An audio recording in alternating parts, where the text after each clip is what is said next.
Hello, night seekers. Welcome to Nytheric Horror. Relax and enjoy tonight's true scary stories with gentle rain. Ads may play during the first 15 minutes. No mid-roll ads after that.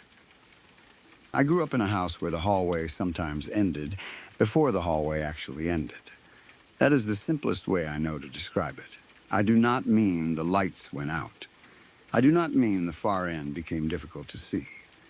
I do not mean your eyes needed time to adjust.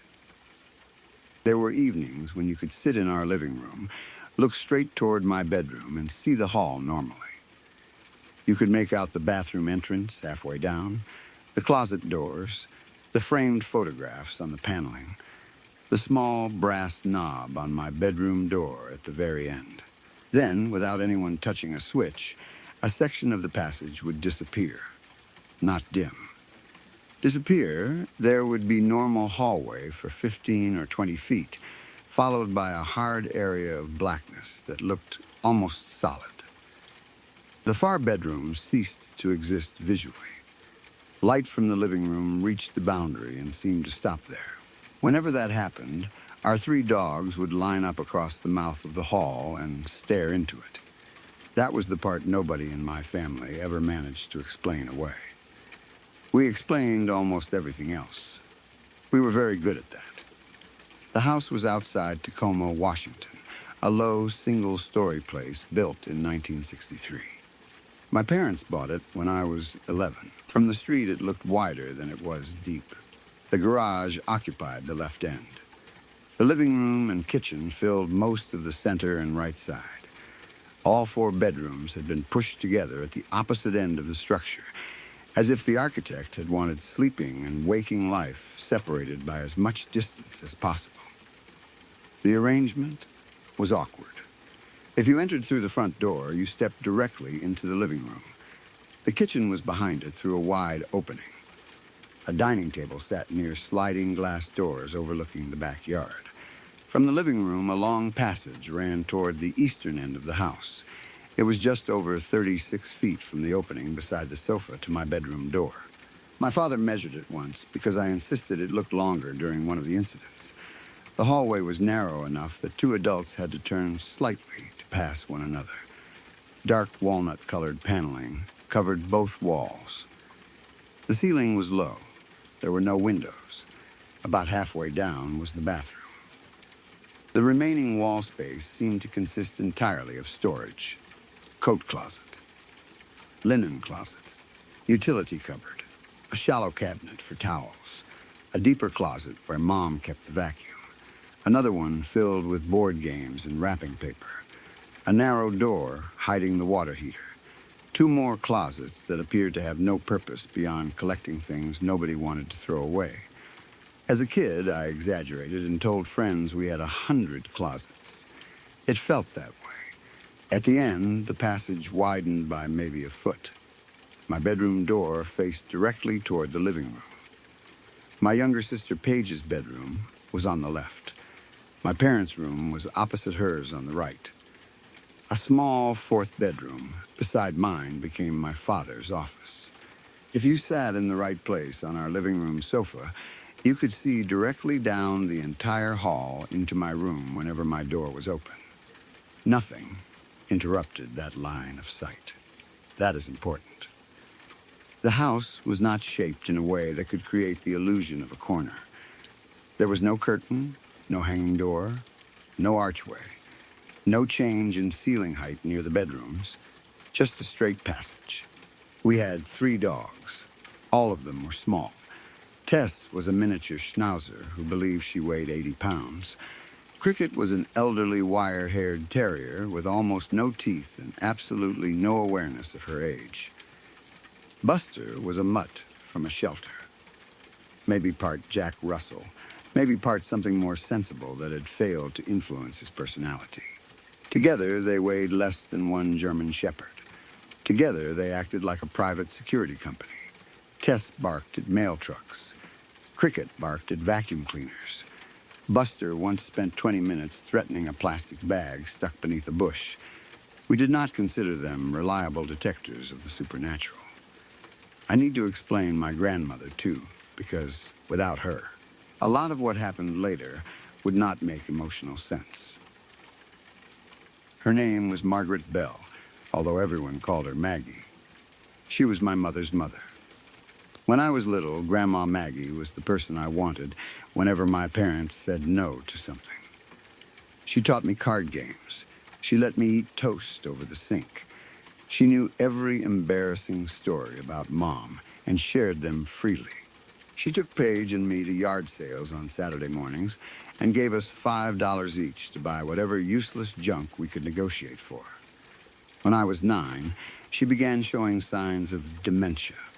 At first, it was small, wrong names, missing appointments, buying milk when she already had 3 cartons. Then she got lost driving home from a grocery store she had used for 20 years. Eventually, she could not live alone. She stayed with us for several months in our previous house. I loved her. I also hated what the disease did to being around her. That is difficult to admit. She became suspicious. She asked the same question repeatedly. She wandered at night.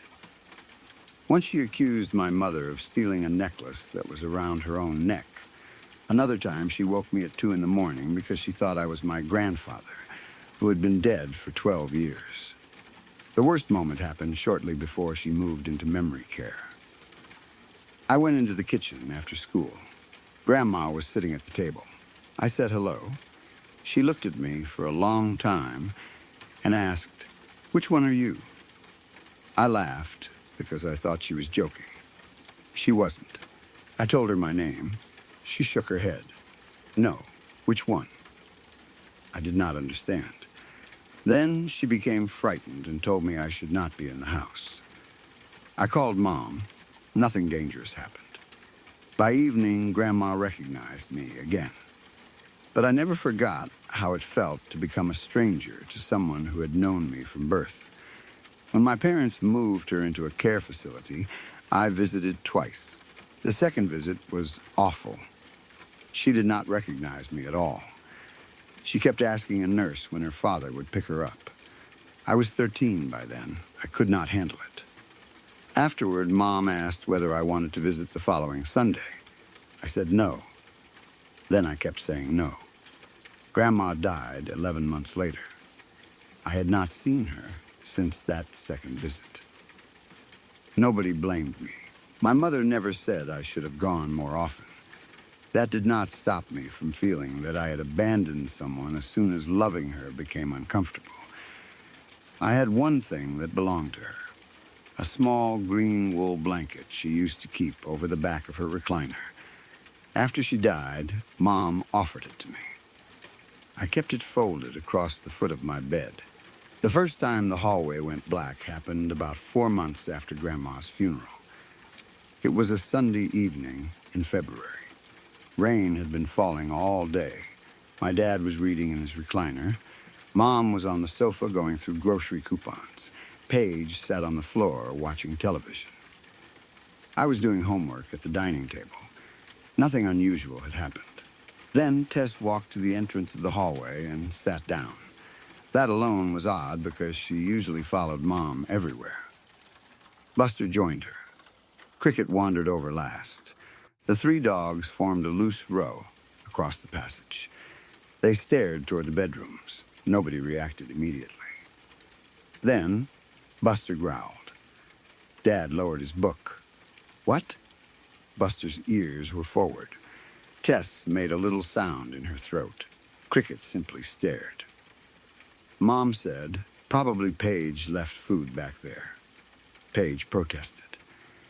Dad looked down the hall. His expression changed. "Why is it so dark?" I turned. The hall light was off, but that was normal. The living room provided enough illumination to see the full length. Except we couldn't. The first half looked normal. I could see the bathroom entrance. I could see the linen closet beyond it.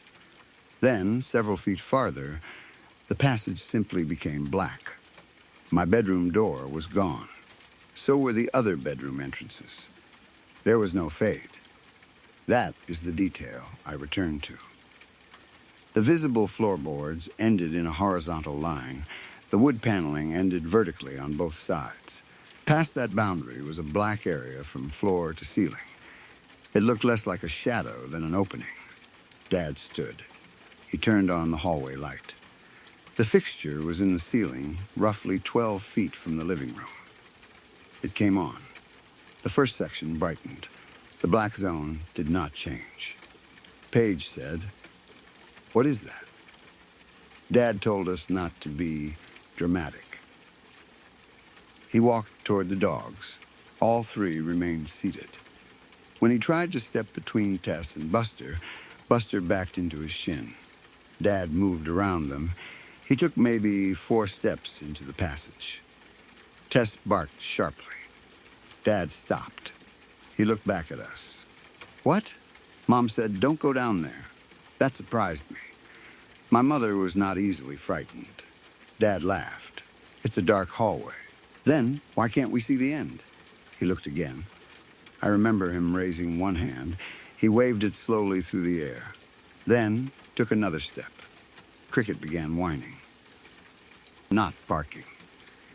A thin, distressed whine. Dad stopped again. Maybe the dogs got to him. Maybe the blackness did. He returned to the living room. No reason to make everybody nuts. He turned the hall light off, then on again. No change. He switched on the bathroom light. The bathroom entrance glowed normally. The dark area still began beyond it. Then, after maybe 3 minutes, the feeling changed. There is no better word than feeling. The living room had seemed tense, compressed, as if everybody was waiting for glass to break. That pressure lifted. Buster stopped growling. Tess stood. Cricket turned around and wandered toward the kitchen. At the same moment, the hallway looked normal. My bedroom door was visible again. So were the others. Dad walked all the way down. He checked every room. Nothing, no blown bulbs, no open windows, no smoke, no object in the hall that could have blocked light. My parents blamed our eyes. Rain, dark paneling, television glare. Dad pointed out that we had all been staring at a bright screen. I accepted that. Mostly, the dogs bothered me. Dad said animals respond to people. We had become tense, so they became tense. That explanation was reasonable enough to survive. The next incident happened about 2 months later. This time, the television was off. Mom and I were sitting in the living room sorting laundry. Paige was at a friend's house. Dad was in the garage.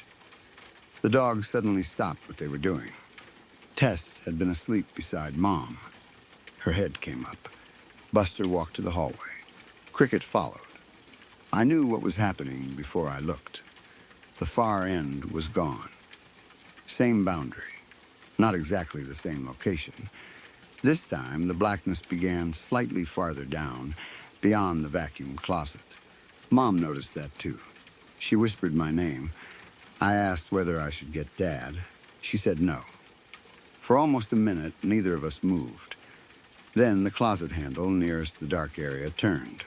Not much. A tiny movement. Enough that the brass caught the light. Mom stood. Dan? Dad was in the garage. No answer. The handle returned to position. Buster barked. The closet remained closed. Mom called Dad louder. He came in through the kitchen. What? She pointed. The blackness was still there. Dad stared. This was the first time he looked genuinely unsettled. He went to the kitchen and returned with a large flashlight. Not a cheap one. A heavy, rechargeable work light.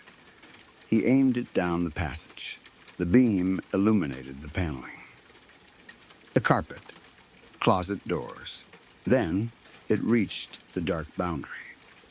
The light did not illuminate anything beyond. I know people will say the beam simply became too weak. It didn't. You could see the circle of light approaching the boundary. When Dad moved the flashlight upward, the circle traveled across the wall and then vanished at the same vertical line where everything else disappeared. He lowered it. Same thing across the floor. It looked as if the beam were entering a black curtain. Dad turned the flashlight off. No one spoke. Buster took a few cautious steps. He reached the bathroom. Stopped. Tess followed to the entrance, but went no farther. Buster continued. He moved slowly. At the vacuum closet, his body lowered. He did not bark. He reached approximately halfway between us and the black section. Then every hair along his back rose. He stopped. For several seconds he stared. Then he began moving backward. He did not turn around. He walked backward toward us while keeping his face pointed down the hall. That silenced any joke Dad might have made. Buster backed all the way into the living room. He sat between my mother's feet and trembled. The darkness vanished about a minute later. Dad searched. Again, nothing. The vacuum closet was empty except for the vacuum, mop, bucket, and cleaning supplies. No animal, no electrical panel, no secret opening. That night, Dad unscrewed several pieces of paneling near where the blackness began. He expected maybe a wiring issue behind the wall. He found studs and insulation. He replaced everything. The incidents remained rare. That is one reason we stayed. If the end of the hallway had disappeared every night, we would probably have moved. Sometimes 6 weeks passed. Sometimes 3 months. We never knew when it would happen. There were other odd events in the house, but they were weaker. A cereal bowl once slid off the kitchen counter while nobody stood near it. Mom heard a woman speaking in the bathroom when she was home alone. A framed family photograph fell from the hall wall even though its hook remained in place. Dad's drill disappeared from the garage and turned up in the linen closet. Paige claimed something touched her hair while she brushed her teeth. I once found every board game from one closet stacked on my bedroom floor. Those could all be explained individually. The darkness could not. Our dogs reacted every time. Not occasionally, every time. Sometimes Tess noticed before any of us. She would walk over, sit at the hallway opening, and stare. We learned that if the 3 dogs lined up, we should not go toward the bedrooms until they relaxed. That became a rule, without anyone formally announcing it. If one of us needed something from a bedroom, we waited. Dad hated that. He was the person most committed to normal explanations. Once, during a blackout episode, he deliberately walked all the way toward it. Mom told him not to. He said, "I'm not letting a lighting problem train me like a rat." He carried the work flashlight. The dogs blocked him. He stepped over Tess. Buster growled at him, not toward the darkness, at Dad. That was extremely unusual. Dad kept going. He reached the bathroom. Then the vacuum closet. The black boundary began maybe 8 feet ahead. He stopped. I watched from the living room. His shoulders changed. He later admitted that he felt as though somebody were standing extremely close to him inside the blackness, not watching from far away, right in front of him. He could not see anyone. He could not hear breathing. He simply became absolutely certain that another person was within arm's reach on the other side of the boundary. Dad raised the flashlight. He took one more step. The black edge moved toward him, not quickly, maybe 6 inches. He backed up.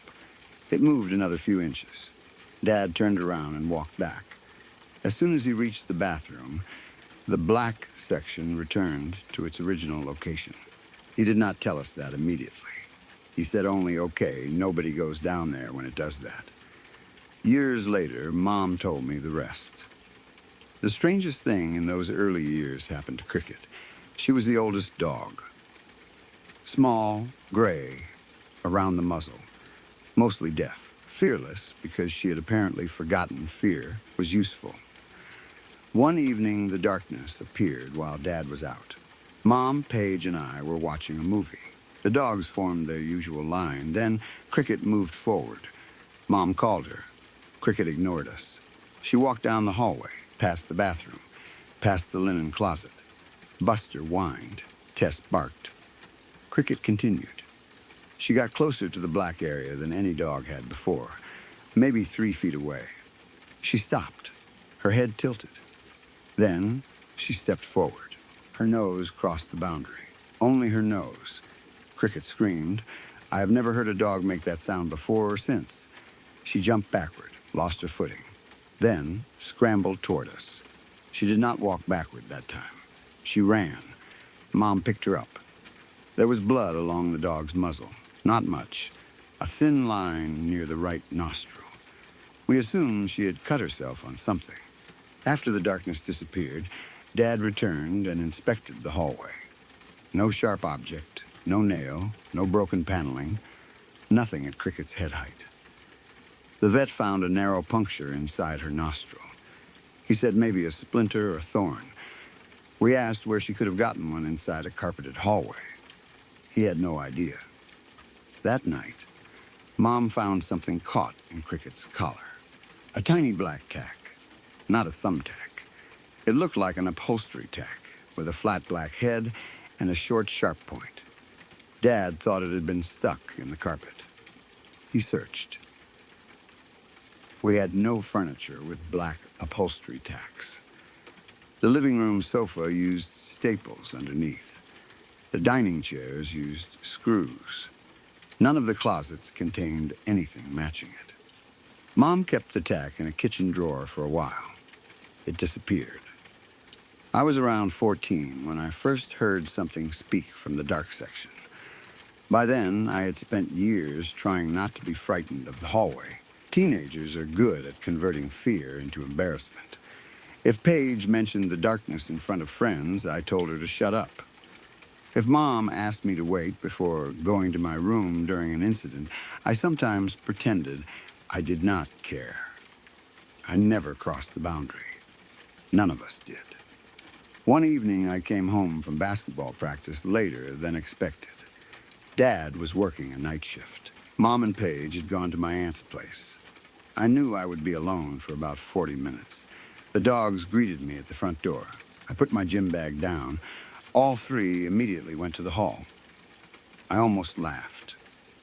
No, they sat. I looked. The end was black. I had never been alone in the house during an incident. I turned on the hallway light. Same effect. Bright first section. Nothing beyond. My room was at the far end. I needed a shower. I decided I could wait. I went into the kitchen. The dogs stayed where they were. I made a sandwich. For maybe 10 minutes, nothing changed. Then something knocked from the hall. Not a door. 3 soft impacts against wood. I did not move. A closet latch clicked. Another. Then silence. I remember saying, I'm not coming down there. I felt stupid immediately. The dogs looked at me. Then a woman spoke. From the blackness. Which one are you? My entire body went cold. It was Grandma Maggie's voice. Not exactly as she sounded when healthy. The voice from her dementia years. Thin, uncertain, the same tone she used at the kitchen table when she failed to recognize me. I dropped the plate. It broke. Buster barked. Tess started growling. The voice came again. Which one? I backed toward the front door. I wanted to run outside. Then another thought hit me. Grandma was dead. If this was somehow her, I had spent the last year guilty because I stopped visiting. For maybe 2 seconds, that guilt was stronger than fear. I took one step toward the hallway. Buster turned and barked directly at me. I stopped. The dog backed away from the passage. The voice said my name. That snapped me out of it. Grandma had not remembered my name during our final visit. Whatever was speaking had chosen the one memory that hurt me, and then corrected the part that did not work. I left the house. I stood on the front porch with the dogs until Mom got home. I told her everything. She started crying, not because she thought Grandma was haunting us, because I finally admitted how guilty I felt about avoiding the nursing home. We sat in the car while Paige took the dogs inside after the darkness disappeared. Mom told me Grandma had stopped recognizing almost everyone during the final months. She had forgotten Mom, too. She had once slapped a nurse because she thought the woman was an intruder. She wasn't waiting for you, Mom said. I said, you don't know that. No, but I know she loved you before she got sick. I should have gone. You were 13. I could have gone. Mom looked at me for a long time, then said something I did not want to hear.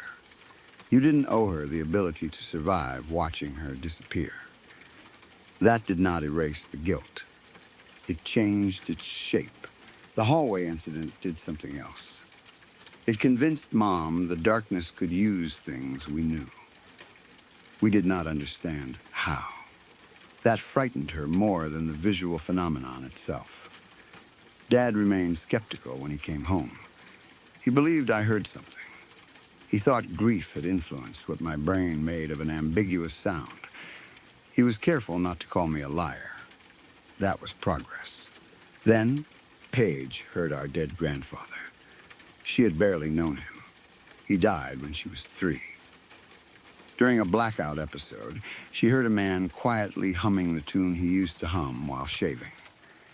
She knew the tune only because Mom had an old home video. That did not prove anything. It made family nights in the living room less comfortable.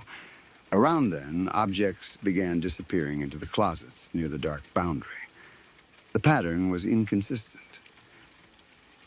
Mom's keys vanished from the kitchen and turned up inside the towel cupboard. Paige lost a stuffed bear for 2 weeks. Dad found it behind winter coats in a closet no child used. One of my basketball shoes appeared in the water heater cupboard. Dad's reading glasses went missing overnight and were discovered on a shelf in my bedroom closet. Nothing was valuable. Nothing stayed gone permanently. We blamed one another. Dad accused us of being careless. Mom accused him of moving things while cleaning. Paige accused me because older brothers are convenient suspects. Then, Grandma Maggie's green blanket disappeared. I kept it folded on my bed. I came home from school. Gone, I searched my room. Laundry, parents' room. Closets, no blanket. Mom swore she had not washed it. Dad had been working. Paige denied touching it. 3 days passed. Then the hallway went dark. The dogs lined up. I sat on the sofa, staring at the black end. Something green became visible inside it. Not fully. A small patch near floor level. The blanket. I could see one corner lying on the carpet beyond the boundary. Mom saw it too. Dad came over. I wanted to get it. He stopped me. No, it's right there. Wait. The blanket moved. Slowly, the visible green corner slid deeper into the blackness. Nobody touched it. I felt furious. That blanket was one of the few things I had kept from Grandma. I stepped into the hallway. Buster blocked me. I moved around him. Dad grabbed my shoulder. Don't. It's a blanket. I know. The green fabric disappeared. The darkness lifted about 5 minutes later. We searched. The blanket was not in the hall, not in my room, not in any bedroom. Dad opened every closet. Nothing. We found it the next morning, inside the vacuum closet, folded neatly on the floor beneath the vacuum. There was something pinned to it, a black upholstery tack, same kind as the one found in Cricket's collar. This time, Dad kept it. He put it into a small glass jar in his toolbox. For years afterward, whenever he felt tempted to explain the hallway away completely, Mom would ask about the tack. He never had a good answer. We had an electrician inspect the house. Then a general contractor. We did not tell them about a black curtain appearing in the hallway. Dad said the lights seemed inconsistent, and we were worried about wiring. The electrician checked circuits, switches, fixtures, outlets, grounding. Nothing. The contractor looked at the roof, hall ceiling, paneling, closet framing, insulation access. Nothing. we replaced the hallway fixture anyway. Dad installed 2 additional lights, one near the bathroom, one close to the bedroom end. That seemed like a brilliant solution. If darkness was an illusion created by weak lighting, direct illumination at the far end would eliminate it. The next incident happened with all 3 hallway fixtures switched on. The first 2 remained visible. The third disappeared inside the black section. You could see its light on the ceiling until the boundary crossed it. Past that point, there was nothing. Dad stood in the living room for maybe 30 seconds. Then he said, "Turn them off." No one argued. My parents began discussing moving. Money kept us there. The market had dropped. Dad's job was unstable. We were not in immediate danger most of the time. The incidents were still infrequent, so we adapted. People adapt to unbelievable things if those things are inconvenient enough. The confrontation happened when I was 16. It was late November. Cold, dry weather. Dad was at work until midnight. Mom, Paige, and I were home. Paige was 13. The dogs were all older.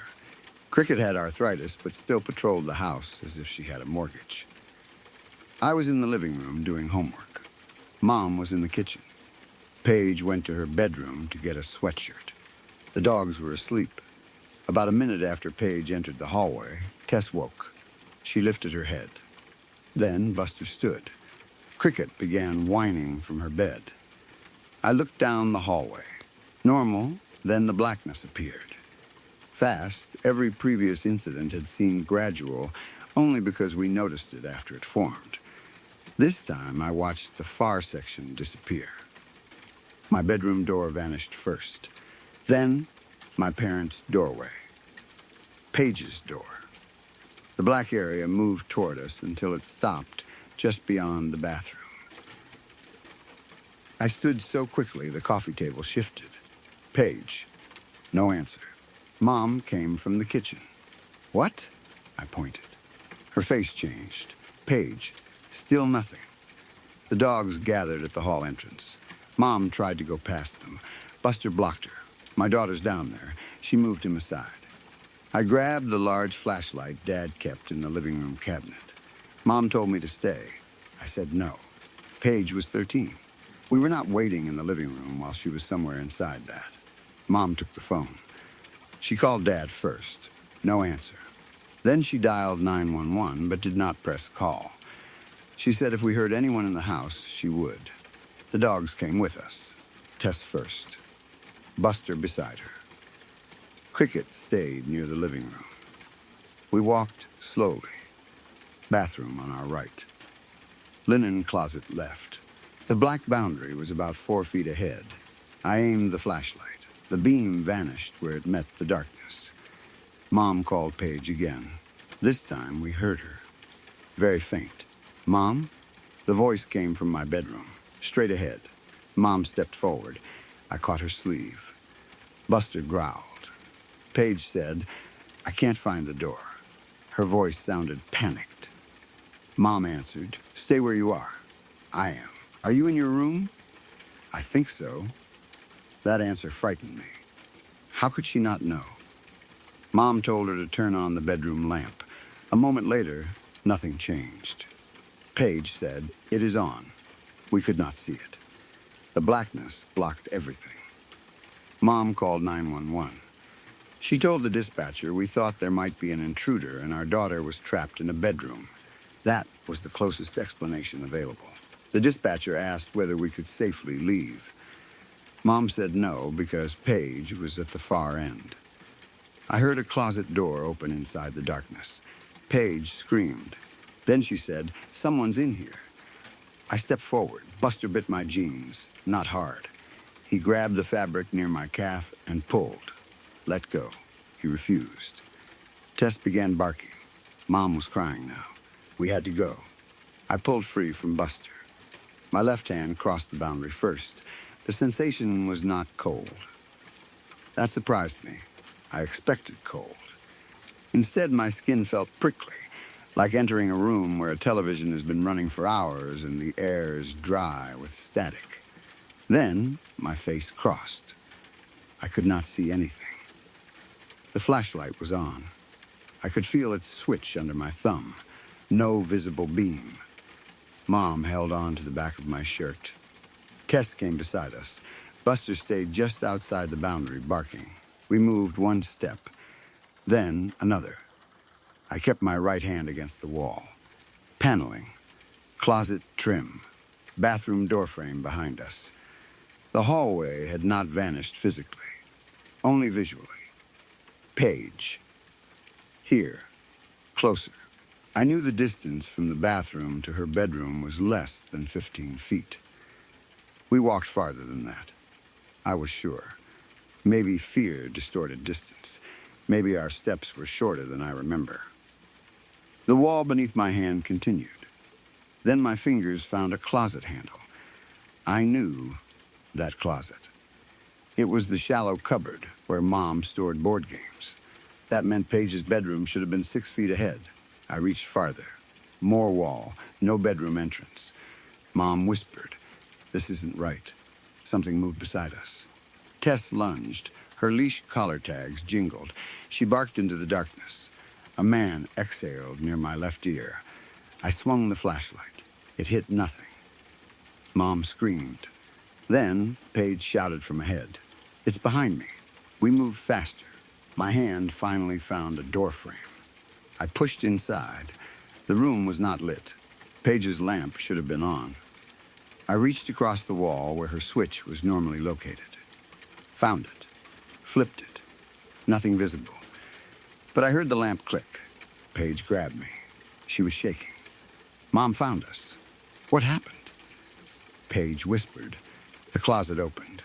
Her room had one closet opposite the bed. I aimed the flashlight. No use. Then Tess began growling toward the closet. Something scratched inside, a slow drag across wood.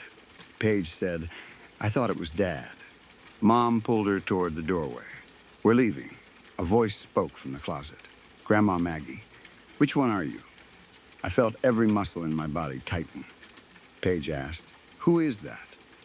I shouted, "Don't listen."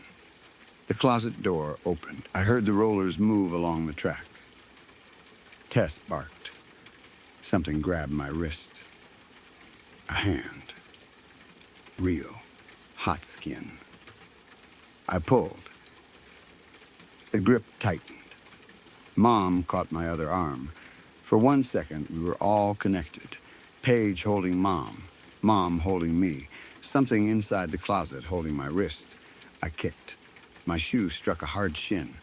The grip released. We moved into the hallway. Then light flashed behind us. Not from the bedroom. The smoke detector? No, we didn't have that motif. Need keep original. Let's continue. A burst from Mom's phone screen, perhaps dispatcher flashlight. Her phone had been in pocket. Maybe 911 call ongoing. Phone falls? Camera light? Let's just have emergency from police. Outside, maybe headlights through bedroom window. But darkness absorbs? Could give brief view via camera flash, accidentally triggered by Paige. She hits bedside digital camera. In 2000s, maybe disposable flash. Let's set year? We haven't specified. Could be late 1990s. Simpler, lightning, weather dry. No, could use a camera with flash from mother's phone if 2000s. House bought 1990s, we didn't date. Could be 2008, need believable. Narrator now adult, grandmother dementia. Let's say unspecified. Smartphones, maybe not. We can have Mom's phone flashlight enabled as we run, but darkness absorbs. Need visual reveal with a source that momentarily works when very close.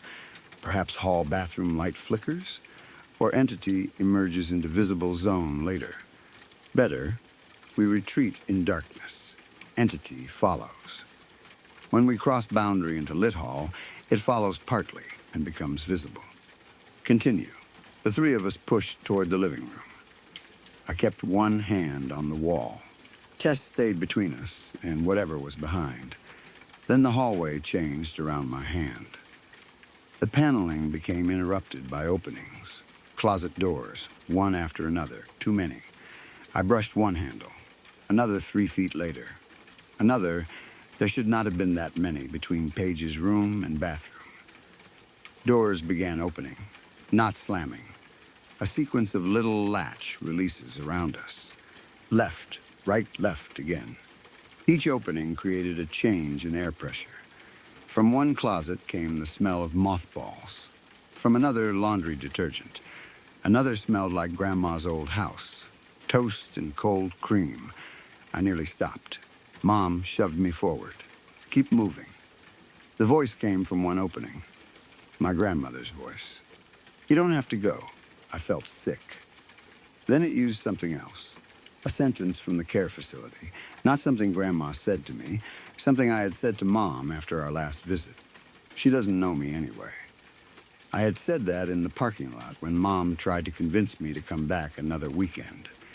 Nobody else had been there. Mom heard it too. She stopped. I said, "That's not her." The darkness beside us moved. Tess screamed. I heard claws scraping. Mom bent down. Tess. The dog was being pulled sideways. We could not see by what. I grabbed her collar. Something tugged from inside an open closet. The collar tightened. Tess choked. Paige screamed. I put both hands under the dog and pulled. The force on the other side increased. Tess's nails tore across the carpet. Mom found the closet door. She slammed it. Something resisted from inside. She shoved harder. The pulling stopped. Tess came free. Her collar was half torn. We ran. The bathroom entrance appeared suddenly. We crossed into normal light. I almost fell. Mom came next. Paige Tess Buster was barking from the living room. Cricket stood behind him. The black boundary remained 5 feet behind us. Then something stepped out. Not all the way. One hand appeared first. Normal skin. Broad male hand. Then a forearm. A light gray shirt sleeve. A shoulder. The man leaned out of the blackness as if peering around a doorway. He looked maybe 60. Short gray hair. No beard. No wounds. His face would have looked completely ordinary except the skin had been pulled into narrow folds running sideways from the center toward both ears. Not wrinkles. Pleats. The forehead. Cheeks. Even the skin around the mouth. Everything looked gathered toward the sides. Small black upholstery tacks had been pressed through several folds near each temple and along the jaw, pinning the gathered skin in place. His eyes were normal. Brown, wet, human, depleting, distorted their shape slightly without hiding them. His mouth opened. The folds around his lips tightened. Grandma's voice came out. "Which one are you?" Paige sobbed.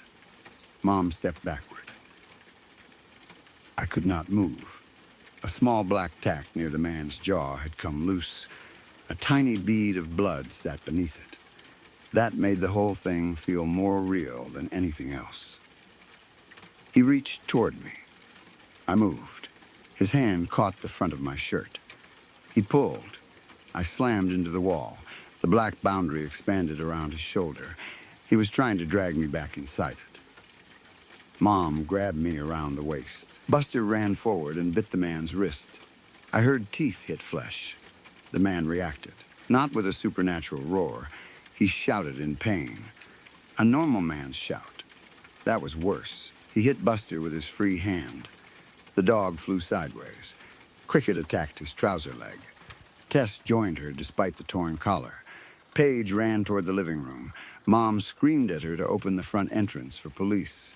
The man pulled me again. My shirt tore near the collar. I hit him in the face. My fist struck his cheek. The pleated skin shifted under my knuckles. One tack came out. It stuck to my palm. I saw it. Black metal. Flat head. Short point wet with blood. The man's expression changed. His normal eyes became furious. He shoved me. My shoulder hit the linen closet door. The top hinge broke. The door twisted partly open. I fell against shelves. Towels and bottles came down.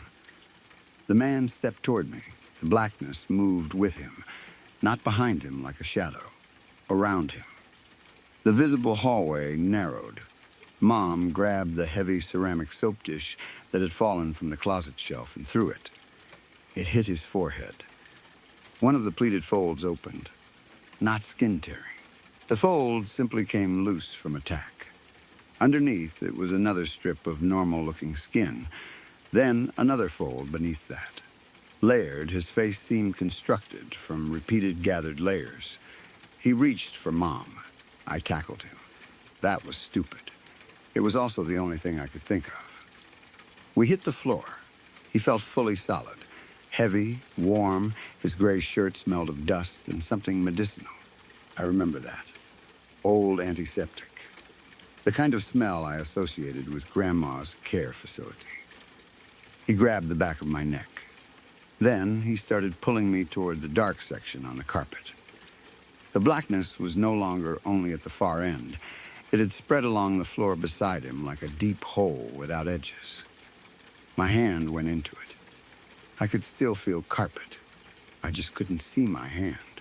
Then something inside that darkness grabbed my fingers. A second hand. Not the man's, I screamed. Mom pulled me by the belt. The man pressed his forearm against my throat. I could not breathe. He looked directly into my face. Then, with Grandma's voice, he said, "You stopped coming." That nearly broke me. I knew it was true. I also knew she had never said those words. I had said them to myself, for years. I stopped fighting for a second. The man tightened his arm. Mom shouted my name. Then Buster bit him again, this time higher on the arm. The man turned. I got one knee between us and pushed. His grip slipped. I shouted she was sick. He pulled again. I don't know why I started arguing with it. Maybe because it was using the one part of me that could still be made to cooperate. She was sick. Grandma's voice answered, "You left. I was a kid." The man's face tightened. Several tacks pulled against the pleated skin. Mom shouted, "That's right." I looked at her. She was crying. "You were a kid." The darkness shuddered. I know how that sounds.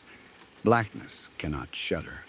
The edges moved against the walls like fabric hit by wind. The man turned toward Mom. His own voice came out this time. Deep, male, then which one is mine? We all froze. The question made no sense. Then he looked toward the bedroom end. Paige was not there. She had reached the living room. He looked back at me. I suddenly understood that the voice imitation had never meant he was Grandma. It was bait. Storage, something collected. Words, objects, fear. I still don't know. At the moment I stopped treating the voice as my grandmother, some hold it had on me disappeared. I grabbed the loose pleat along his cheek. I pulled. He screamed. 2 black tacks came free. The strip of skin unfolded toward the center of his face. His cheek underneath looked normal. Then another pleated layer shifted. His eye moved out of alignment for an instant, not because the eyeball changed, but because the surrounding folds slid. I hit him again. Mom kicked his knee. The dogs attacked his trousers. The man fell sideways. The blackness contracted around him. He grabbed the linen closet frame. Wood cracked. I kicked his hand. His fingers released. He slid backward, not across the carpet, into the black area. His lower body disappeared first, then his chest. He reached for me. I backed away. The last part I saw was his face. Half the pleated skin had come loose. The black tacks remained on one side. On the other, the skin had unfolded into long, narrow ridges extending toward the darkness behind him. Then he was gone. The black section snapped back to the far end of the hallway. A second later, it disappeared completely. Every light was on. My bedroom door visible. Paige's room, parents' room, office, ordinary hallway. The front entrance burst open. 2 police officers came inside. Paige had managed to tell the dispatcher someone was attacking us. The officers found us on the floor halfway down the hall. Mom's nose was bleeding. I had red marks across my throat and bruises forming along my ribs. My shirt was torn. Tessa's collar had snapped. Buster had a cut over one eye. The linen closet door hung from its lower hinge. Towels covered the floor. Several closet entrances farther down stood open. We told police an intruder had been in the house. That was the only version we thought they might believe. They searched every bedroom, every closet, bathroom, garage, backyard, underbeds. No man. All exterior doors except the front were locked. No open windows, no signs of forced entry. One officer asked if the intruder might still be inside a closet. Dad arrived while they were searching. He had left work after Mom called. He looked at my neck and stopped asking whether we were overreacting. The police photographed my injuries. They photographed Mom's wrist, which had swollen after she pulled me. They photographed the broken closet hinge. Buster went to the emergency vet because of the cut near his eye. Nothing serious. The physical evidence did not explain the intruder, but it made the incident impossible to dismiss as 4 frightened people sitting in a living room. Then the officer found the tacks. 3 black upholstery tacks lay on the carpet. 1 near the bathroom, 1 beside the broken linen closet, 1 stuck in the torn fabric of my shirt. The officer collected the one from my shirt in a small evidence bag because we said the attacker had been wearing or carrying something with similar metal pieces. I did not tell him they had been in the man's face. Dad opened his toolbox. The glass jar was still there. Inside was the tack we had found pinned through Grandma's blanket months earlier. It matched. Same flat black head. Same short point. Dad put the jar down. He did not say anything. Police never identified an intruder. There was no fingerprint we could use. No blood except ours and a tiny amount on the tack from my shirt, which I later learned was insufficient for anything useful at the time. The officers suggested maybe the man had escaped before they arrived. We did not argue. We slept at my aunt's house that night. Nobody wanted to return. The next morning, Dad and I went back with Mom's brother. Daylight made the hall look harmless. That almost offended me. The paneling was ugly. The carpet was worn. The closets were shallow. There was nowhere for a person to vanish. Dad inspected everything. He removed the broken linen door. He looked behind shelving. Nothing. Then we found the marks on the floor. Buster's nails had left scratches where he tried to stop Dad years earlier. We had seen those before. These were different. Beginning near the linen closet and extending approximately 6 feet toward the bedroom end were 2 narrow drag marks in the carpet. Parallel, the carpet fibers had been flattened hard enough that brushing them did not restore the pile. At the end of both marks were small punctures, 3 on one side, 2 on the other. Dad knelt. He said, "Those weren't here." I knew. My uncle saw them. We photographed them. For months afterward, the tracks remained visible. Dad eventually replaced that section of carpet before we sold the house. We found something else inside Paige's bedroom. Her closet door was open. On the carpet was Grandma Maggie's green blanket. I had left it folded on my bed the previous afternoon. I had not taken it into Paige's room. Mom had not. The blanket had been arranged in a long, narrow strip leading from the closet toward the bedroom entrance. At the end closest to the hallway was a black tack, pushed through the wool. Dad stared at it. I expected him to start explaining. He didn't. He pulled the tack out with pliers, then carried the blanket outside. He asked if I wanted to keep it. I said yes. He washed it twice. The small hole remained. So did a faint dark stain around it. I still have that blanket. We moved 4 months later. not because of one incident alone. Dad always insisted on that distinction. The house was too small. His commute had changed. The neighborhood was getting more expensive. Mom wanted a different school district for Paige. All true. We also stopped sleeping comfortably there. That was true, too. During the months before the move, the darkness appeared only once. No voices, no man, no physical attack. The dogs formed their line. We stayed in the living room. Nobody approached. After several minutes, it vanished. That final time, Dad sat beside me. He looked toward the empty hall, then said, "I spent years thinking admitting something was wrong would make it worse." I asked, "Did it?" He considered. "No, that was all." Our next home had a short hallway. Dad joked that this was a requirement. Bedrooms were upstairs. The dogs adjusted immediately. Buster stopped staring into corners. Tess slept wherever she wanted. Cricket died the following year at 17, which felt impossible considering how many bad decisions she had made throughout her life. Nothing followed us. No solid black sections. No voices from closets. No strange tacks. No disappearing objects beyond normal family carelessness. For years, I used that fact to support the idea that whatever happened belonged to the old house. I also stopped blaming myself as much for Grandma. Growing older changed how I understood dementia. At 13, I thought her failure to recognize me meant some relationship had already ended.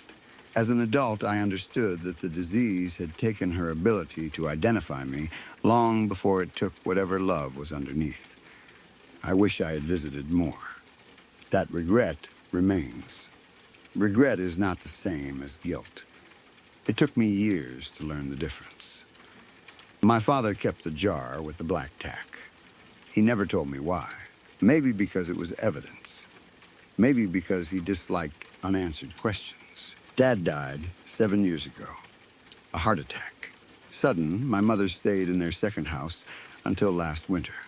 Then she moved into a smaller condo. Paige and I helped clear the garage. We spent an entire weekend going through Dad's tools. Most were exactly where he had kept them. Near the back of one cabinet, I found the old glass jar, one black upholstery tack inside. I held it up. Mom recognized it immediately. "Throw that thing away." I almost did. Then I asked whether she ever learned anything about the old house. She looked at me. "What do you mean, previous owners? Anything weird?" "No, did you ask?" "No." I was surprised. After everything, I had assumed my parents would research. Mom shook her head. I didn't want a story. That answer made sense. If she found out somebody had died in the hall, we would have built an explanation around it. If nothing had happened, we would still have no explanation. She preferred not knowing. So do I. I put the jar into the trash, then changed my mind. I took the tack out. I wrapped it in paper and put it in my pocket.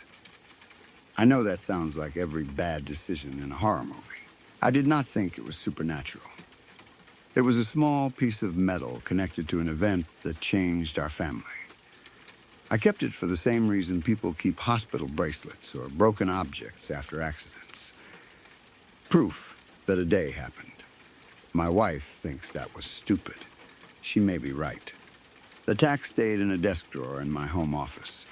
Nothing happened for almost a year. Then, 3 weeks ago, I woke around 2 in the morning because our dog needed to go outside. Not one of the childhood dogs. They are all long gone. Our current dog is a 12-year-old beagle mix named Walter. Walter is lazy. He considers barking an emergency measure. I let him outside. He came back in. I locked the door. Instead of following me upstairs, he stopped at the entrance to our ground floor hallway. Our current house has nothing like the childhood layout. The hall is short, maybe 12 feet. Guest room on one side, office on the other. Bathroom at the end. Walter sat down. I called him. He did not move. He stared toward the bathroom. I looked. Nothing strange. The nightlight near the bathroom outlet was on. Door visible. Carpet visible. Everything normal. Then Walter growled. I had heard him growl maybe 5 times in 12 years.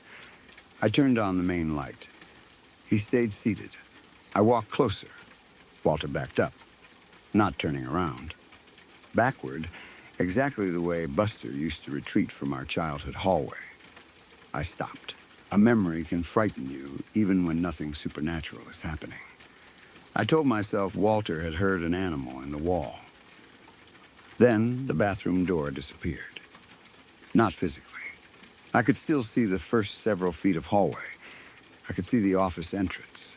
Beyond it was black, a clean vertical edge from wall to wall. My adult brain rejected it so strongly that for several seconds I just stood there.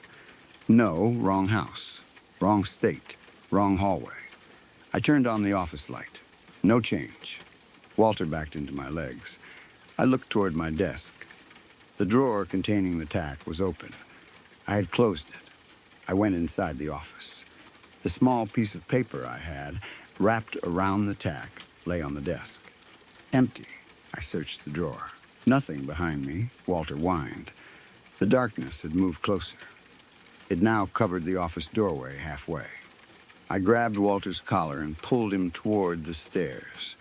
My wife came down because she heard me calling the dog. The moment she switched on the stairwell light, the darkness disappeared. The bathroom door returned. The hallway looked completely normal. She asked what was wrong. I told her, all of it. She had heard pieces of the childhood story, but never the full account. We searched for the tack. Nothing. The next morning, there was a small hole in the carpet near the bathroom entrance. I thought maybe the tack had fallen there. I got tweezers. I pulled something from between the fibers. A black upholstery tack. Same flat head, same short point. I did not keep it this time. I drove it to a public trash compactor across town. I threw it away. Then I watched the machine crush the load. That was 9 days ago. Nothing has happened since. Walter walks through the hallway normally. The bathroom remains visible. I had almost convinced myself the entire episode was stress, combined with a childhood memory. Yesterday evening, Paige called. She asked whether I had taken anything unusual from Dad's workshop while helping Mom move. I did not answer immediately. Why? She said she had been at Mom's condo hanging pictures. Mom's hallway is even shorter than mine. Paige was standing in the living room when Mom's little dog walked over and sat at the entrance to it. The dog stared toward the bedroom. Paige said she knew what it meant before she looked. The far end of Mom's hallway had gone completely black. She did not approach. She called me after it cleared. I asked whether anything had been found on the floor. Paige went quiet. Then she said, "That's why I'm calling." Mom had found something pushed into the carpet directly where the blackness had begun. I already knew what she was going to say. A small black upholstery tack. Mom put it in a glass jar. I told Paige to throw it away. She said they already had. Then she asked one last question. "Do you still have Grandma's green blanket?" I said yes. It was in a cedar chest upstairs. Paige told me to check it. I did. The blanket was still folded where I had left it. The old hole from childhood was visible near one corner. There was a second hole beside it now, and pinned through the wool between them was a black tack I had never seen before. I have always been the person in my family who ruins ghost stories by trying to explain them. A pipe knocks in the wall, expansion, footsteps upstairs, house settling. Something disappears and turns up somewhere stupid. Somebody moved it and forgot. A child says there is a man in the bedroom. Dream, imagination, television, overheard conversation, developmental phase. That was my position before we bought my great-aunt's house. And for most of the years we lived there, I held on to it with both hands. Even now, After everything that happened, I still dislike saying the house was haunted. I know only that my sleep changed when we moved in. Our animals began reacting to one particular bedroom. Two young children described something in the same place without being coached. A smoke alarm repeatedly activated at the exact same minute, with no smoke or fault anyone could find, and on our final night inside that property, my wife and I fought something that left injuries on both of us. Make of that whatever you want. We bought the house in 2005. It was in a suburb outside Columbus, Ohio, built in 1956. My great-aunt June had owned it since the early 70s. She was my grandmother's younger sister, although she never felt like a distant relative to me. When I was a kid, Aunt June was the adult who let you do things your parents considered unnecessary. She let me eat cereal for dinner. She gave me a hammer when I was 9 and taught me how to pull nails from scrap wood in her basement. She let my brother Mike and me stay up late watching terrible monster movies. She kept bottles of root beer in a refrigerator in the garage and pretended she did not know we were taking them. Her husband, Uncle Raymond, had died before I was born, so I always knew her as someone who lived alone. The house was neat without being precious. People came and went constantly. Cousins slept on the sofa. Neighbors used the back door. Aunt June hosted card games, birthday dinners, Christmas breakfasts, and more Sunday lunches than I can remember. There was almost always somebody in that house. By 2005, she was 78 and tired of maintaining it. The roof would need replacing within a few years. The kitchen was outdated. The basement took water near one corner during heavy storms. The furnace was old, although still safe. Half the windows were original. My wife Laura and I were living in a 2-bedroom apartment and trying to save for a home while the market seemed to get more ridiculous every month. June came up with the solution herself. She would take over our apartment lease after speaking with the landlord. We would buy her house privately for a fair price. She would get a smaller place without dealing with showings, repairs, and realtors. We would get a fixer-upper without competing against 10 other buyers. Everybody won, at least financially.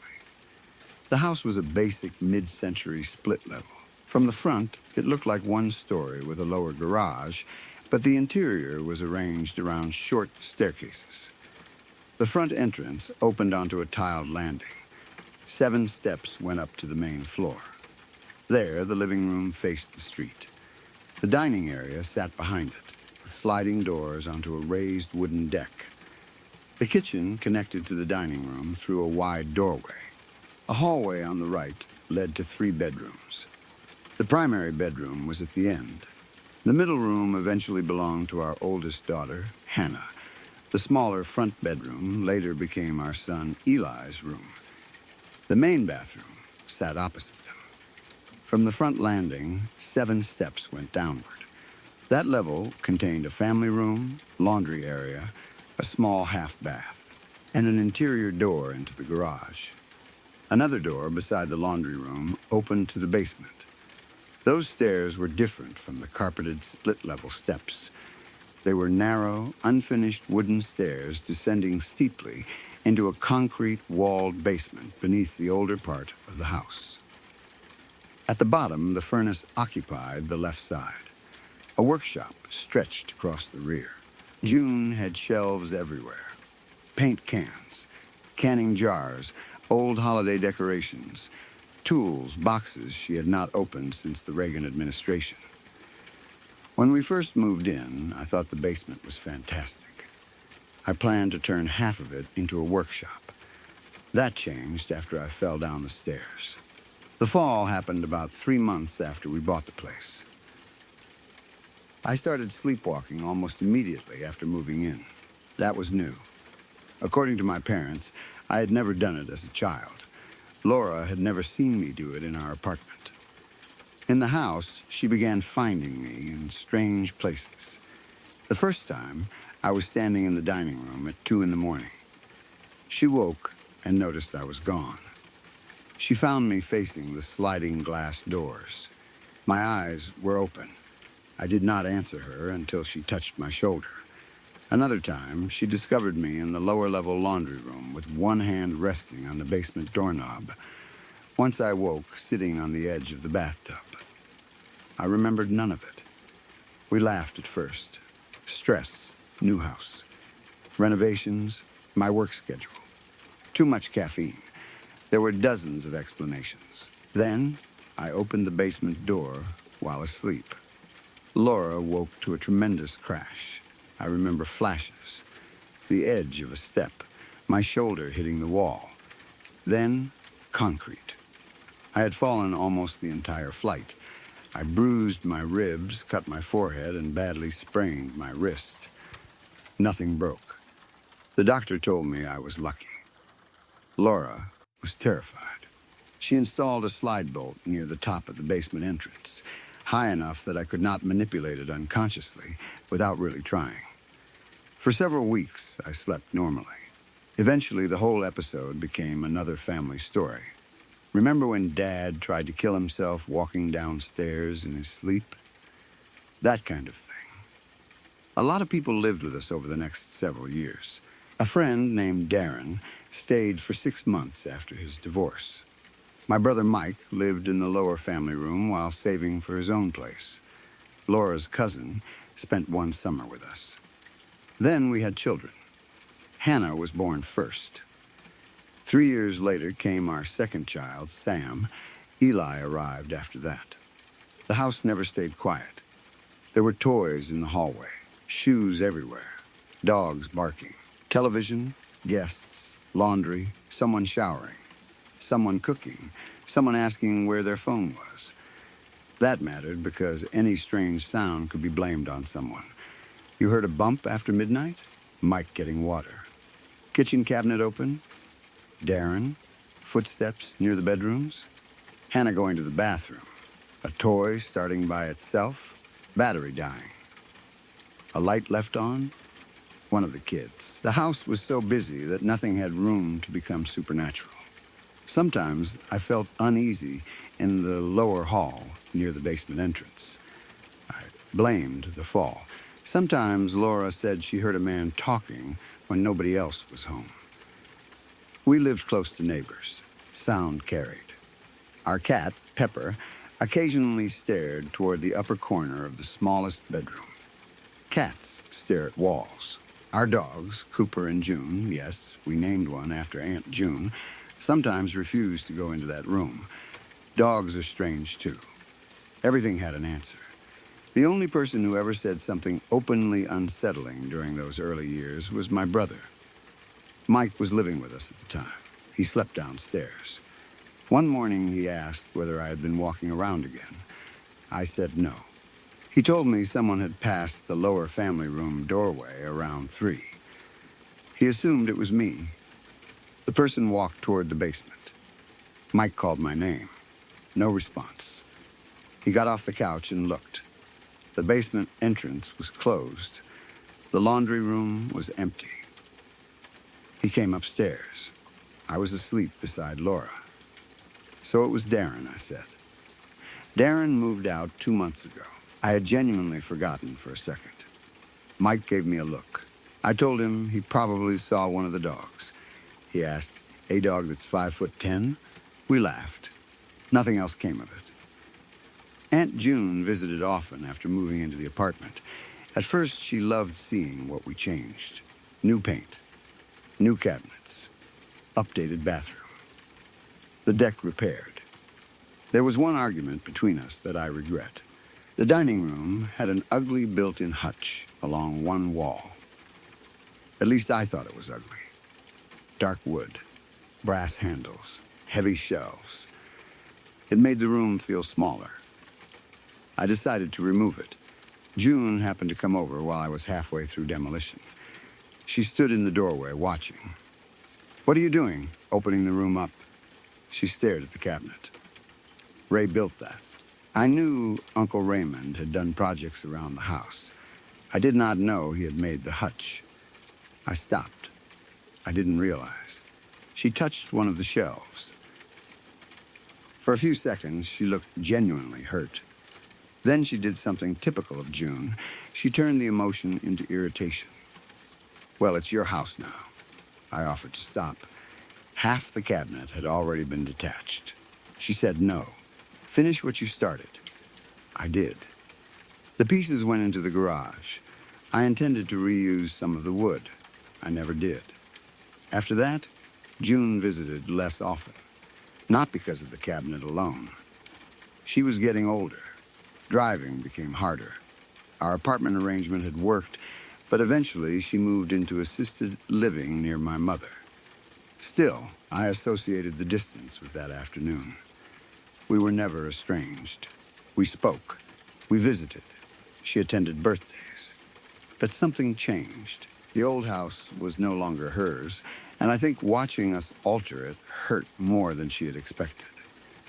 I never properly talked to her about that. Aunt June died 11 years after we bought the property. She was 89. It was pneumonia after a long decline. We knew she was going. There was no dramatic, unfinished goodbye. I saw her several days before she died. She was tired, but awake. We talked about the kids. She complained about hospital coffee. I told her I still had one of Uncle Ray's old hammers. She smiled. What I did not say was that I was sorry for treating the house like a collection of outdated features instead of part of her life. I thought about saying it. I didn't. That omission seemed small. After she died, it became heavier. The first truly strange incident happened maybe 3 weeks after the funeral. Laura heard voices. She was downstairs alone around 1 in the afternoon. Eli was napping upstairs. Hannah and Sam were at school. I was working. Laura was folding laundry in the lower family room when she heard 2 people speaking in the main floor hallway. A man and a woman. She could not understand them. She assumed someone had come through the front entrance. Our door was often unlocked during the day then. She went upstairs. Nobody, front door locked. Television off. No radio. She checked outside. No neighbor nearby. The voices stopped. She told me that evening. I immediately suggested sound from next door. She agreed. Neither of us cared much. A few days later, Eli started waking at night. He was 2.5. Toddlers wake at night. That is not paranormal. He had been a good sleeper, but developmental phases change. Suddenly, he began crying between 2 and 3 in the morning. Not every night. Twice a week. Sometimes more. When one of us went into his room, he would be standing inside the crib. He did not ask for water. He did not say he had a bad dream. He pointed toward the upper corner above his closet. There. What? There, the corner contained nothing. No vent. No shelf. No toy. Just 2 walls meeting the ceiling. Pepper started going into Eli's room during the day. The cat would sit near the center of the carpet and stare at that same upper corner, not moving, sometimes for 10 minutes. Pepper was old by then. We joked that he was seeing dust. The dogs reacted differently. Cooper would approach Eli's doorway, stop, and growl. June occasionally barked into the room from the hallway. Neither liked entering while the room was empty. Laura began getting nervous. I laughed, not because I wanted to mock her, because if I made it funny, it felt manageable. Squirrel in the attic. We don't have an attic over that room. Mouse in the wall. He said pest control found nothing. Then, Pepper's senile and the dogs are copying him. She looked at me. I shrugged. There's an explanation. A month later, Pepper died. Kidney failure. He was 16. We had him put down. Hannah and Sam were old enough to be devastated. Eli barely understood. Within a week, Cooper and June stopped growling at Eli's bedroom. That seemed to support my animal behavior explanation. Pepper had been acting strangely because he was sick. The dogs reacted to his scent or behavior. Case closed. Then my nephew came over. Mike's son, Tyler, was almost the same age as Eli. We watched him one Saturday afternoon. The older kids were outside. Laura was grocery shopping. I was downstairs cleaning the kitchen. I heard giggling upstairs. 2 little boys laughing. Normal, then the laughter became quieter. Not scared. Conspiratorial. I went up because quiet toddlers are dangerous toddlers. Eli's bedroom door was open.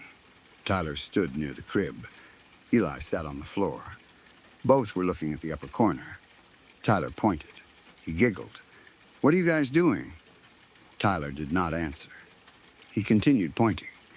Eli said, "He's hiding." The wording made something in my stomach tighten. "Who?" Tyler laughed again. Eli looked at me. "The man." "What man?" He pointed toward the corner. There, I stepped into the room. Nothing. I looked where they were looking. Blank ceiling. "What's he doing?"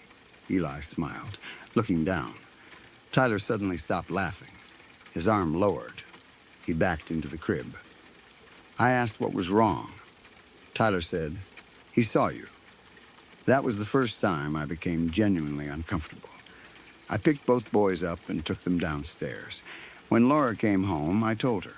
She did not laugh. That night, Eli refused bed. He gets mad. Who gets mad? The answer came immediately. Him. I stayed calm. What happens when he gets mad? Eli looked at his pillow. He goes flat. I had no idea what that meant. Flat where? He pointed toward the wall, then pulled the blanket over his face.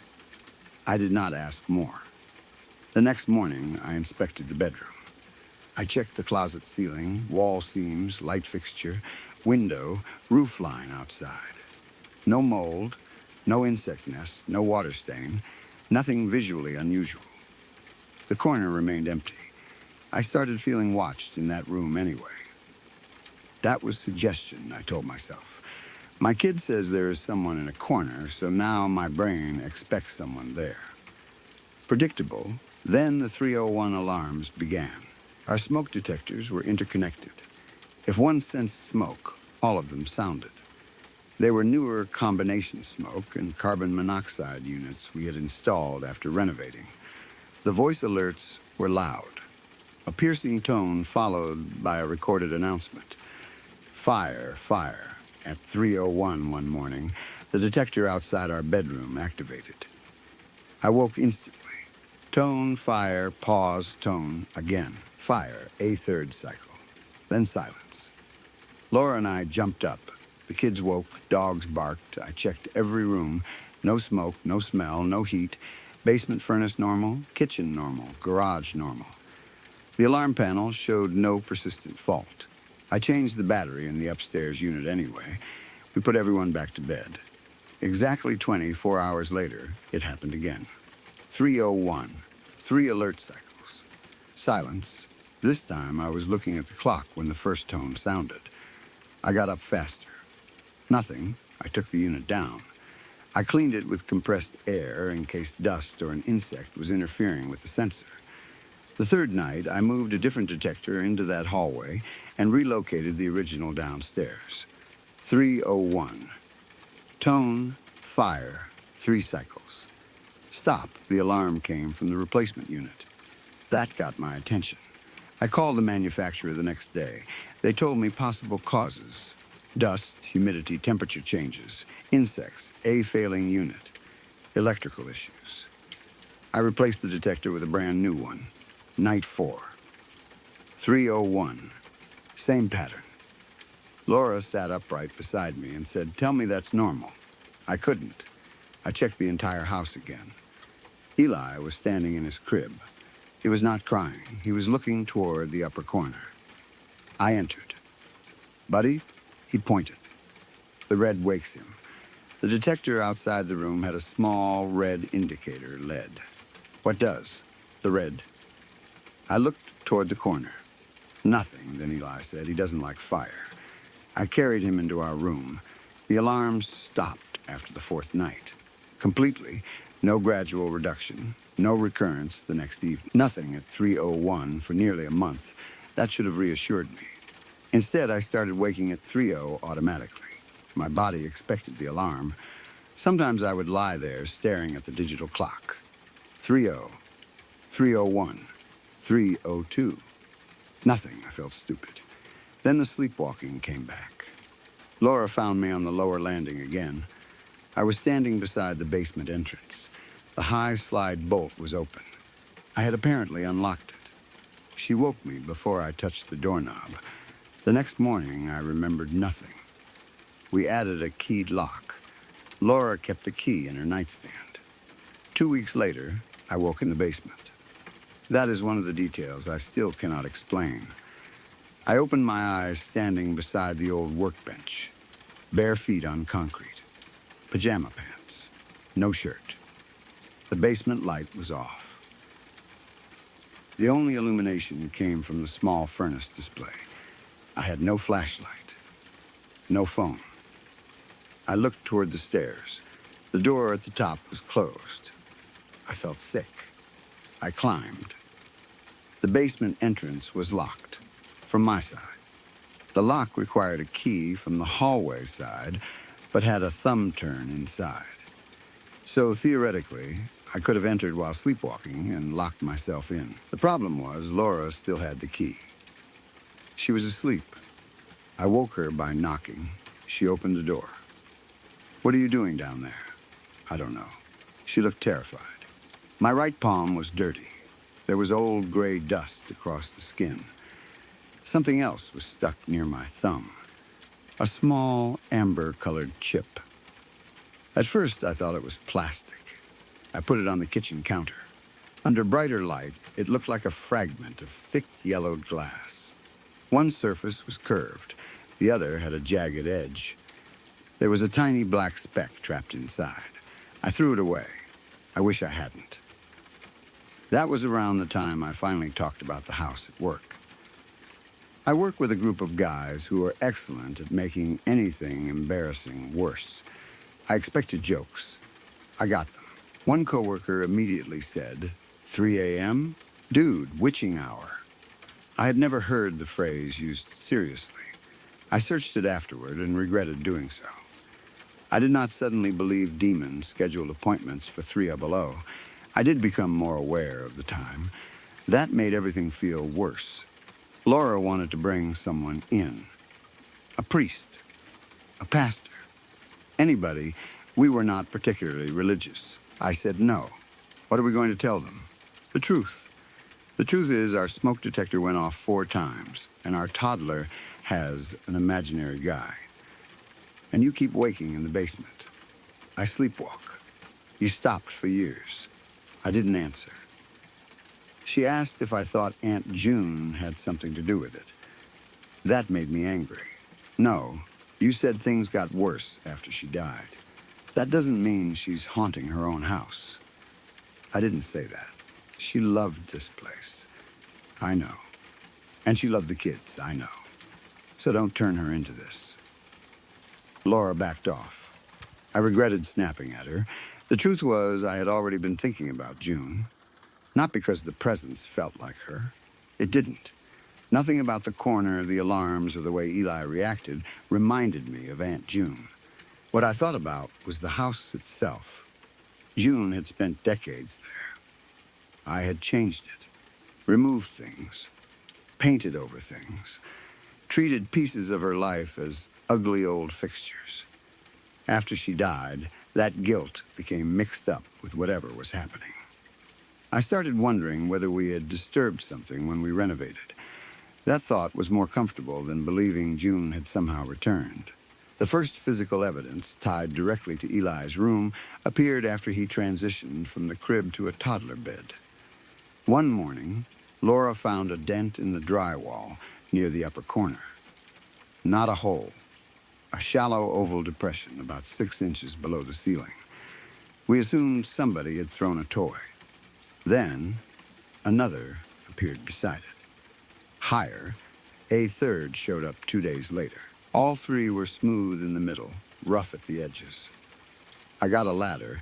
The depressions were too high for any of the children to reach. I pressed one. The drywall was solid, no moisture. no softness. We photographed them. A week later, a fourth appeared on the ceiling itself. Laura called me at work. I came home. The new depression contained something embedded in the paint. Amber material.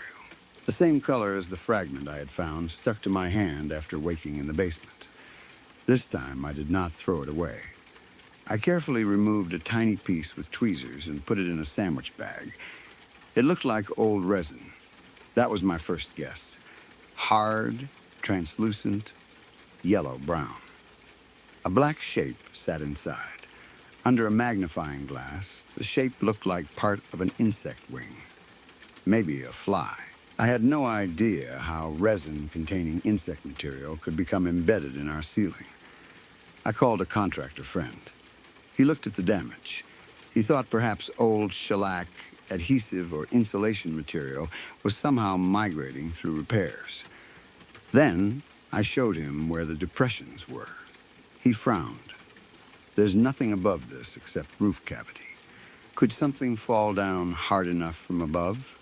Not without breaking through. He inspected the attic access in the hallway. No animals, no nests, no obvious leaks. He patched the depressions. Within 10 days, one returned. Same upper corner. After that, Eli refused to sleep in the room.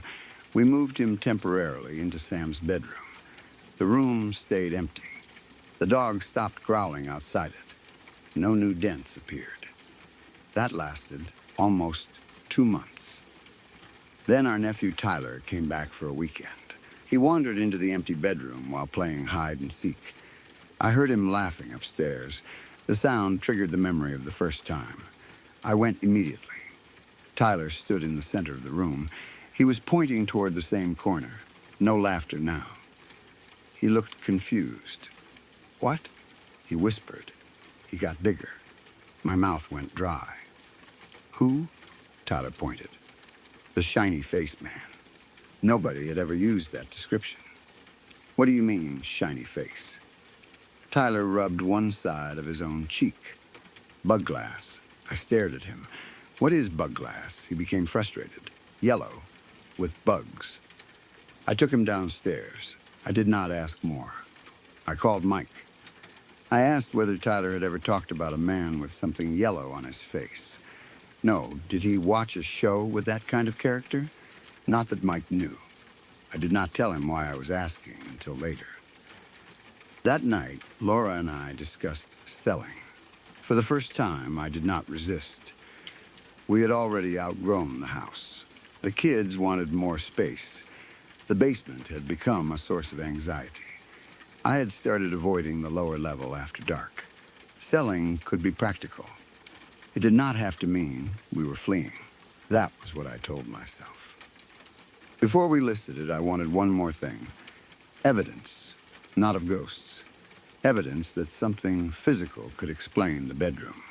I installed a camera. It faced the upper corner. No children slept there. No pets entered. Door remained shut. For 11 nights, nothing. Night 12, at 3:01, the camera shook. Not the whole image. The camera itself physically moved on its shelf. A second later, the smoke detector outside the room activated. 3 voice alerts. Then, silence. The bedroom camera showed something strange in the corner. I want to describe this carefully because video compression can do bizarre things.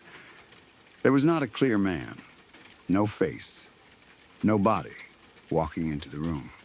Instead, a patch of the upper corner became darker. The dark area expanded downward. Within it, a yellow reflection appeared, roughly oval. Then, another smaller yellow area. The camera lost focus. When focus returned, the corner was empty. The following morning, resin-like material was stuck to the wall. A larger piece this time, about the size of a fingernail. My contractor friend saw it. So did Laura. I put it with the earlier sample. The 3:01 alarm did not repeat the next night. I began wondering if the smoke detector was not warning us about fire. Maybe it was reacting to something else. Heat particulates air movement. an actual environmental condition we had not identified. I bought an indoor air quality monitor. Nothing abnormal. I installed a separate carbon monoxide monitor. 0. Humidity ordinary. Temperature ordinary. No combustible gas. The practical explanations were becoming more elaborate. I still preferred them. The first time I saw the man was in the hallway. It was late, maybe 2:40. I had gotten up to use the bathroom. Everyone else was asleep. I stepped into the upper hall. Something stood inside the empty bedroom. The door was open. I knew I had closed it. At first, I saw only the shape of a person from behind. Average height, broad shoulders, dark work pants, short-sleeve light-colored shirt. He stood facing the corner. I thought someone had broken in. There was no ghost thought. I backed toward our bedroom. Hey, the figure turned. I saw the face. I understood Tyler's phrase immediately. Bug glass. The man looked maybe 50. Dark hair thinning at the top. Ordinary nose. Thin mouth. The left side of his face was normal. The right side had patches of translucent amber material embedded beneath or within the skin, not covering the entire face. 3 irregular sections. One across the cheekbone, one near the temple, another along the jaw. Inside those amber patches were tiny, dark shapes. Wings, legs, small insects trapped as if in hardened tree resin. The skin surrounding each patch looked completely normal. No wounds, no redness. The man turned his head. Light from the hallway reflected through the amber pieces. Something inside one patch moved. I don't mean the insect. The patch itself seemed deeper than his face, like I was looking through yellow glass into another dim space. I backed away. The man lifted one hand. He did not point at me. He pointed upward, toward the smoke detector. Its red light blinked. The man's mouth opened. I heard no voice. The smoke alarm spoke instead. Fire. I stumbled backward. The man stepped out of the bedroom. Fire, second alert. He looked at me. The right side of his face caught the red indicator light. The amber sections glowed dark orange. Third alert. Fire, then the hallway lights came on. Laura stood in our bedroom doorway with her hand on the switch. The man was gone. I nearly fell. Laura asked what happened. I could not speak for several seconds. Eventually, I told her. Everything, not I thought I saw something. I described him. The shirt, the amber material, the insects. She did not accuse me of dreaming. She had seen my face when the lights came on. The next morning, we found a narrow smear on the hallway wall. Yellow-brown. Hard in places. Sticky in others. It ran at shoulder height from Eli's old bedroom doorway toward the smoke detector. We photographed it before cleaning. Some would not come off. A small section remained until we repainted before selling. That day, I called a realtor. Things escalated immediately after the listing preparations began. Boxes moved. Tools disappeared, not in dramatic ways. A screwdriver would be on the kitchen counter instead of the workbench. Packing tape would turn up inside a bedroom closet. A box we had sealed would be open. This could all happen during a family move. Stress makes people careless. The unsettling part was the old dining room hutch. Remember that cabinet Aunt June's husband had built? I still had pieces of it in the garage. I had moved them from one corner to another for more than a decade. One morning, I came out and found 3 boards leaning neatly against the interior door.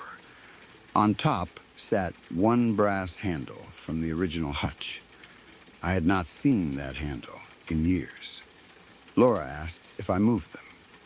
No, the kids denied it. I started thinking of June again. That night, I dreamed about the dining room. Not a supernatural dream. Just Aunt June standing beside the missing hutch. She looked disappointed. When I woke, I felt guilty enough that I sat in the kitchen before work and cried. Laura found me. I finally told her everything about the argument with June, how stupid the cabinet had seemed, how hurt June had looked, how I'd never apologized properly. Laura listened. Then she said, maybe the house isn't asking for an apology. I looked at her. Maybe you are. That stuck with me. I drove to the cemetery that weekend. I stood near June's grave. I felt ridiculous talking to a headstone, but I did it anyway. I told her I was sorry, not because I thought she was haunting us, because I was tired of using the house to avoid saying what I should have said while she was alive. I told her the cabinet had mattered because Ray built it, and I should have understood that. I told her I loved her. I told her I was grateful she gave us a way to buy our first home. I left. Nothing supernatural happened. No sudden breeze, no sign, no voice. I felt better. The activity did not stop. That helped convince me Aunt June was not the thing in the house. Whatever lived there did not care whether I made peace with their memory. The final month was brutal. We had accepted an offer on a farmhouse about 40 minutes away, built in the 1850s, older than our current place by a century. Everybody joked that if we were afraid of ghosts, buying an older farmhouse made no sense. I agreed. The farmhouse felt good, quiet, solid. I never felt watched there. But we had not moved yet. Our 1950s house still needed to pass inspection and closing. One night, Eli woke screaming from Sam's room. He was no longer sleeping in his old bedroom. Laura went in. He said, he's not in my room anymore. Where is he? Eli pointed toward the hallway. Everywhere up high. That phrase terrified Laura. She brought him into our room. The dogs slept outside our door. At 3:01, all smoke detectors activated. Not 3 cycles this time. Continuous. Fire, fire, fire. Tone. Again. Again. I ran downstairs. No smoke. Laura checked bedrooms. Nothing. I pulled one detector from the ceiling. The others continued. I went to the electrical panel and cut power to the alarm circuit. They kept sounding on backup batteries. I removed batteries from the downstairs unit. The upstairs alarms continued. Then, one by one, they stopped. The last detector sounding was outside Eli's old room. I climbed on a chair. Before I could touch it, it stopped. Silence on the white plastic casing was a thumbprint. Amber, hard, visible. I left it untouched. The next morning, the home inspector arrived for the buyers. He saw the print. He assumed adhesive. He also inspected every detector. No fault codes, no smoke residue, no electrical problem. I asked whether interconnected alarms could all activate at the same time every night without a trigger. He said yes if one faulty unit initiated the signal. I asked how a new unit with fresh batteries could do that at exactly 3:01. He shrugged. Electronics fail. That answer was reasonable. It was also no longer enough. We were supposed to move the following Friday.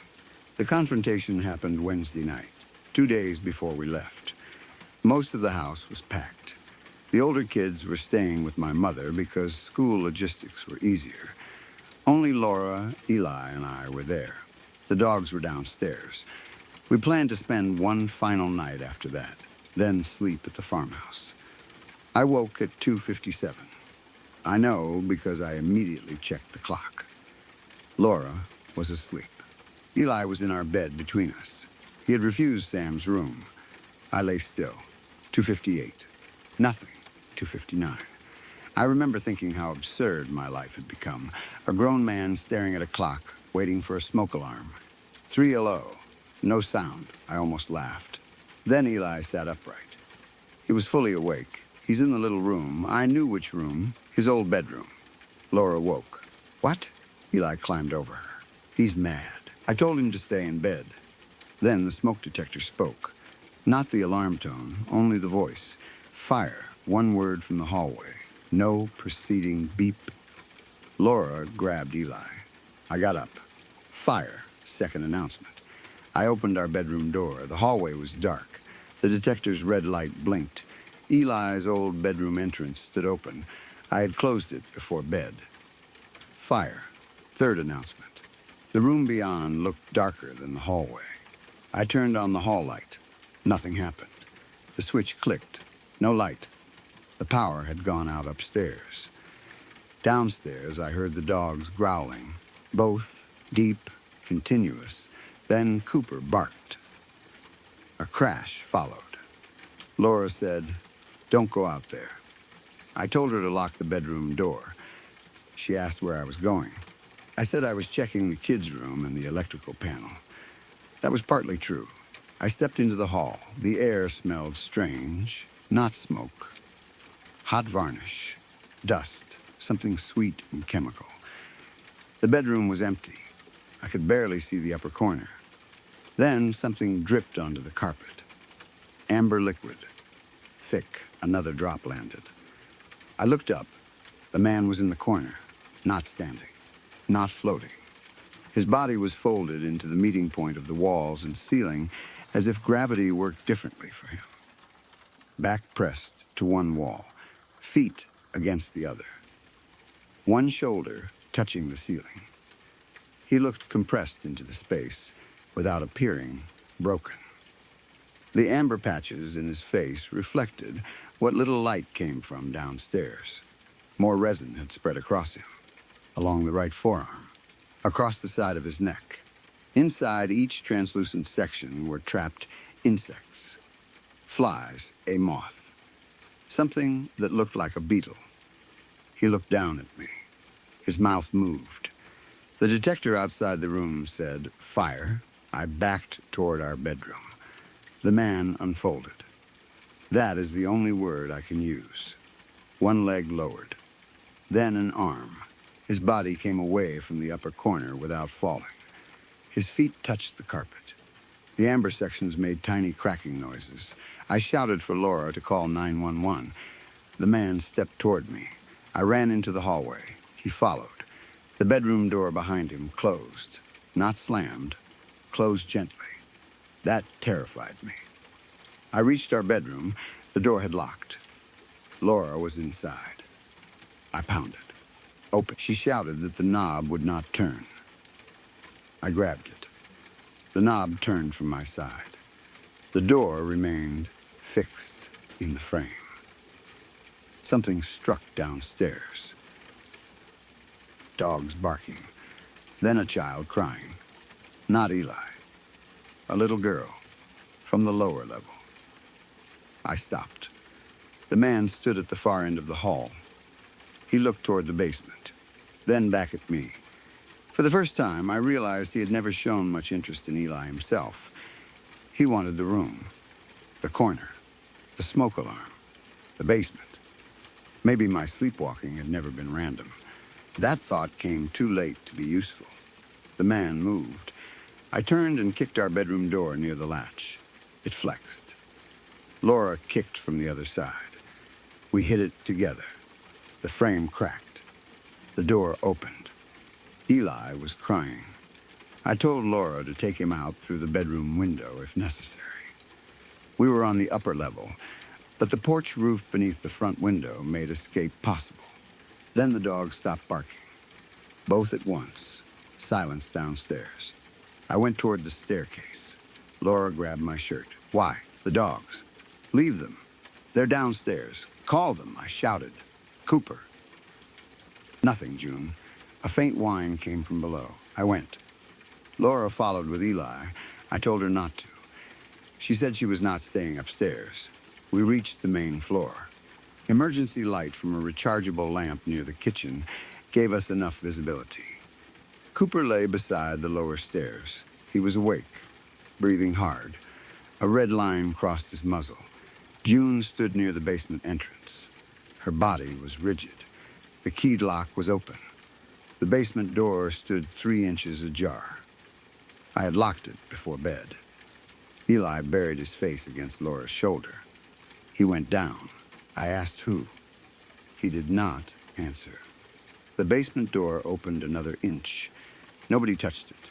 The smell of hot varnish became stronger. I thought about my old sleepwalking fall. Every time Laura found me, dining room, laundry area, basement doorknob. Maybe I had always been moving toward something. I hate that thought. I told Laura to take Eli and the dogs outside. She got Cooper moving. June refused to turn away from the basement. I grabbed her collar. Something pulled the basement door shut. Fast, the edge hit my forearm. I lost my grip on June. The dog jumped backward. The door slammed completely. Then the lock turned, from the basement side. Laura whispered, "What the hell?" A heavy impact came from below. Something hit the basement door. Then again, the smoke alarm on the main floor spoke. Fire, no tone, just the word. The basement door opened. The man stood on the other side. His face was inches from mine. I hit him, pure reflex. My fist struck the normal side of his jaw. It felt like hitting a person. He stumbled half a step. The amber side caught the emergency light. Inside the cheek patch, a fly moved. Its wings fluttered. It was trapped inside solid material and still moving. I nearly vomited. The man grabbed my shirt. He yanked me through the basement doorway. Laura grabbed my arm. My shoulder hit the frame. Eli screamed. The man pulled harder. For several seconds, I was between them. One hand on the hallway wall. Laura gripping my wrist. The man's fingers twisted into my shirt. He was not trying to drag me downstairs. He was trying to put me against the basement doorframe, specifically the upper corner. My head struck the trim. The amber patch on his forearm softened. It spread onto my shirt. Hot, sticky, I shouted. Laura grabbed a metal flashlight from a moving box. She hit him across the wrist. The sound was like striking glass. A piece of amber material broke free. It hit the floor. The man's grip loosened. I pulled backward. He caught my ankle. I fell onto the lower landing. My knee hit tile. He leaned over me. For the first time, he spoke with his own voice. It sounded dry. Ordinary. Stay where you're put. That sentence affected me more than any scream could have. Aunt June used to say something similar when Mike and I were little and running through the kitchen. Stay where I put you. For half a second, grief confused me. Maybe that was why the thing chose those words. Maybe it knew. Maybe I supplied the similarity myself. I hesitated. The man pulled. My body slid toward the basement. Laura hit him again. This time, the flashlight struck the amber patch across his temple. It cracked. Something came out. Not blood. A cloud of insects. Actual insects. Dozens of tiny flies spilled from the broken patch and struck the walls. Laura screamed. The man released me and covered that side of his face. The smoke detectors all activated. Full volume. Fire, fire, alarms screaming through every floor. The insects scattered toward the ceiling. I got up. We ran for the front entrance. The deadbolt would not turn. Laura tried. Nothing. I kicked the door. Eli cried. Cooper barked. June ran toward the kitchen. I followed the dog because the back sliding door gave us another exit. The man appeared in the dining room before we reached it. He had moved without passing us. He stood beside the wall where Aunt June's hutch used to be. Amber liquid ran down one cheek. The broken section beneath showed ordinary skin. No wound, no skull, nothing supernatural inside. That somehow made him worse. The man looked toward the empty dining wall, then at me. He raised one hand. A hard crack came from behind the drywall. Wood pushed outward. Laura stopped.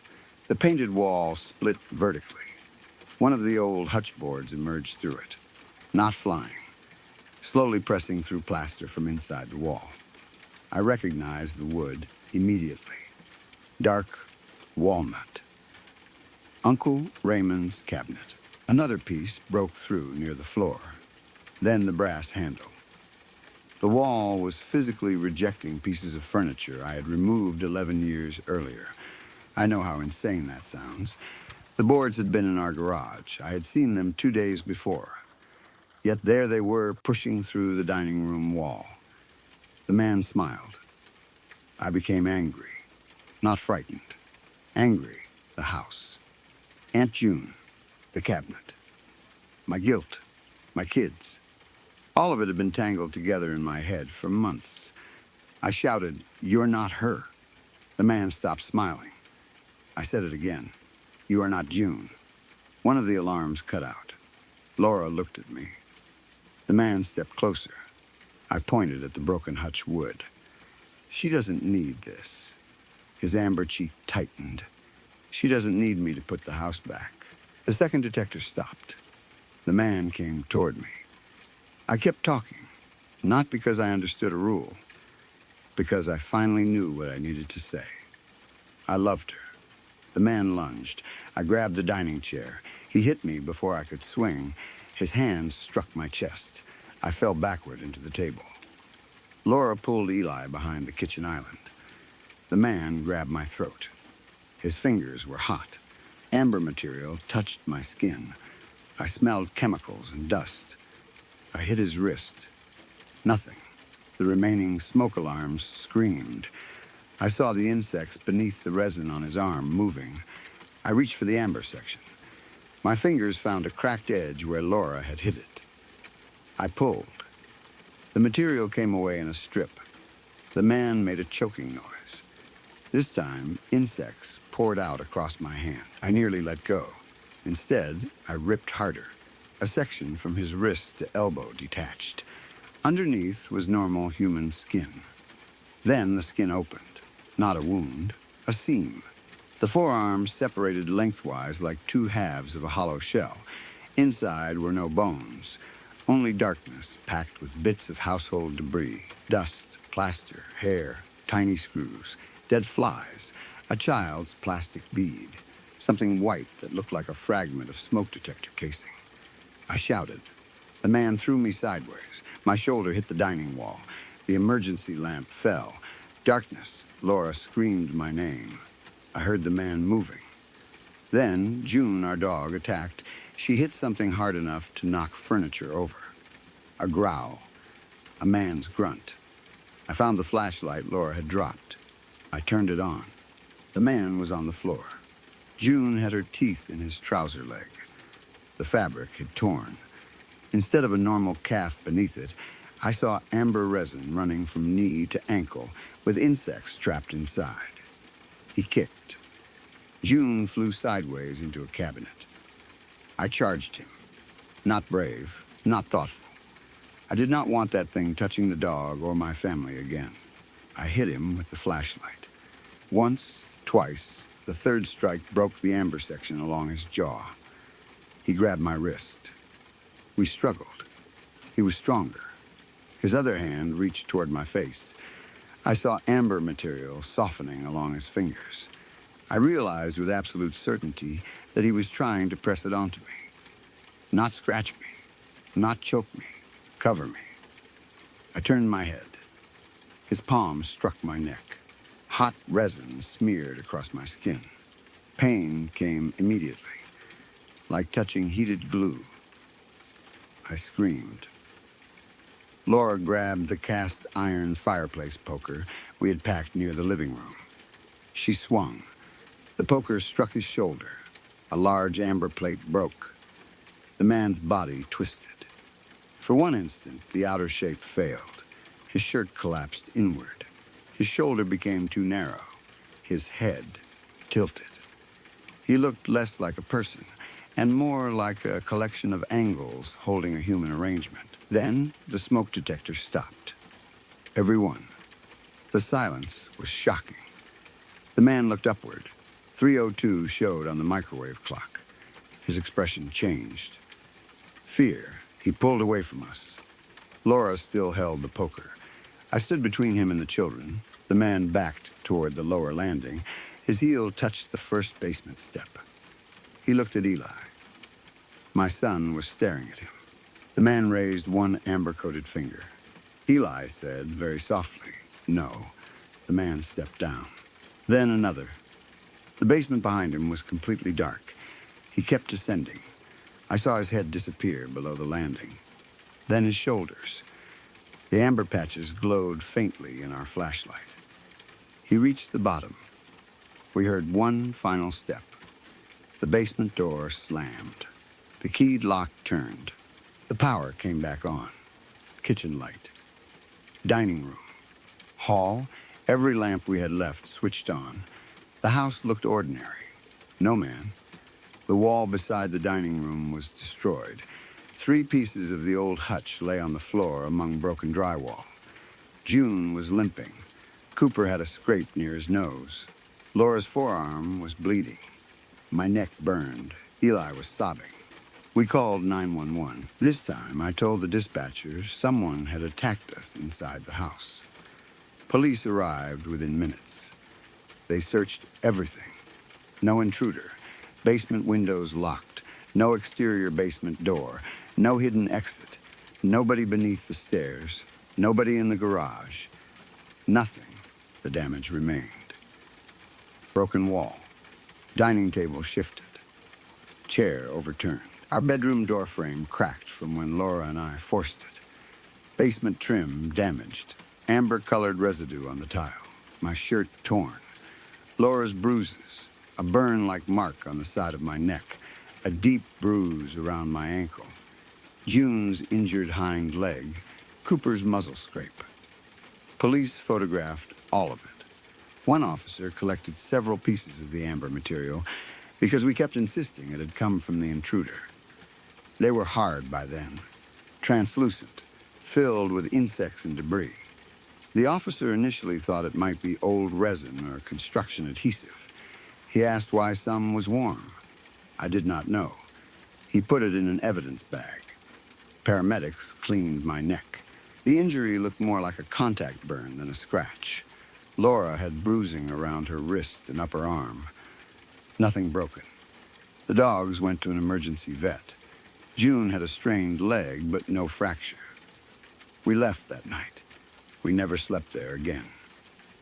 The next morning, I returned with my brother, 2 police officers, and the realtor. Daylight made everything look stupid. The wall damage looked like bad demolition. The hutchboards looked like ordinary old lumber. The dining room felt too small for what I remembered. Then Mike picked up the brass handle. He looked at me. "This is June's cabinet." "I know. You kept this?" "In the garage." We checked. The stack of old hutch pieces in the garage was missing 3 boards and 1 brass handle. Exactly the pieces inside the dining room. No hole connected the garage to that wall. No passage. No opening large enough to move boards through the structure. The wall itself had broken outward from inside the dining room cavity. My contractor friend came later. He removed a section of drywall. Standard framing. Insulation, electrical wire. Nothing large enough to hide wooden boards. He kept asking whether someone had planted them during the night. I asked who. He had no answer. We moved into the farmhouse immediately. It was built around 1852. Uneven floors, original beams, a cellar that looked much creepier than the old basement. 2 barns, old doors. A staircase that creaked no matter how carefully you used it. I have never felt safer in a house. My sleepwalking stopped. Immediately, not gradually. The first night at the farmhouse, I slept 8 straight hours. I have not opened a door in my sleep since. Eli stopped waking at 2 or 3. The dogs sleep anywhere they want. No animal stares into upper corners. Smoke detectors behave normally. No voices. No amber residue. Nothing. The buyers of our old house were supposed to take possession 2 weeks after we moved. They never did. That part became neighborhood gossip. Their financing had already been approved. Closing documents were complete. They owned the property. According to our realtor, they planned several renovations before moving their furniture. The husband spent one evening there with a contractor.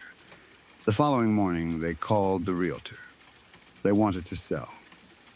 Immediately, they would not say why. At first, we assumed they had discovered damage. Foundation, plumbing, electrical, something expensive. Our inspection records were clean except for disclosed repairs. They did not threaten legal action. They did not accuse us of hiding defects. They simply put the house back on the market. It sat empty for nearly a year. I drove past occasionally, not because I wanted to return. Curiosity. The lawn got long. Flyers accumulated near the front entrance. Eventually, a new real estate sign appeared. Then, another. The price dropped. Laura asked me to stop checking. I did. Years passed. Aunt June's house became a story we told rarely. The kids grew up. Eli has almost no memory of the man. When I asked him once, as a teenager, whether he remembered his old bedroom, he said he remembered being afraid of a corner. Nothing else. Tyler remembers more. He still swears he saw a man with yellow glass in his face. I never told him that detail before asking. Mike knows the whole story now. He believes something was wrong with the property. Laura refuses to discuss labels. Ghost, entity, demon, whatever. Her position is simple. We moved. It stopped. Good enough. I mostly agree. The only thing I kept was Aunt June's brass hutch handle, the one that came through the dining room wall. After police finished documenting the house, Mike handed it to me. I almost threw it away. Instead, I brought it to the farmhouse. I mounted it on a small piece of reclaimed wood in my workshop. Not because I thought it protected anything. Because it reminded me of June. Eventually, I found another carpenter who helped me build a small cabinet using similar walnut. Nothing copied the old hutch exactly. I did not want to reconstruct it as some kind of ritual. I just wanted a place for family photographs. Aunt June's picture sits inside. So does one of Uncle Raymond.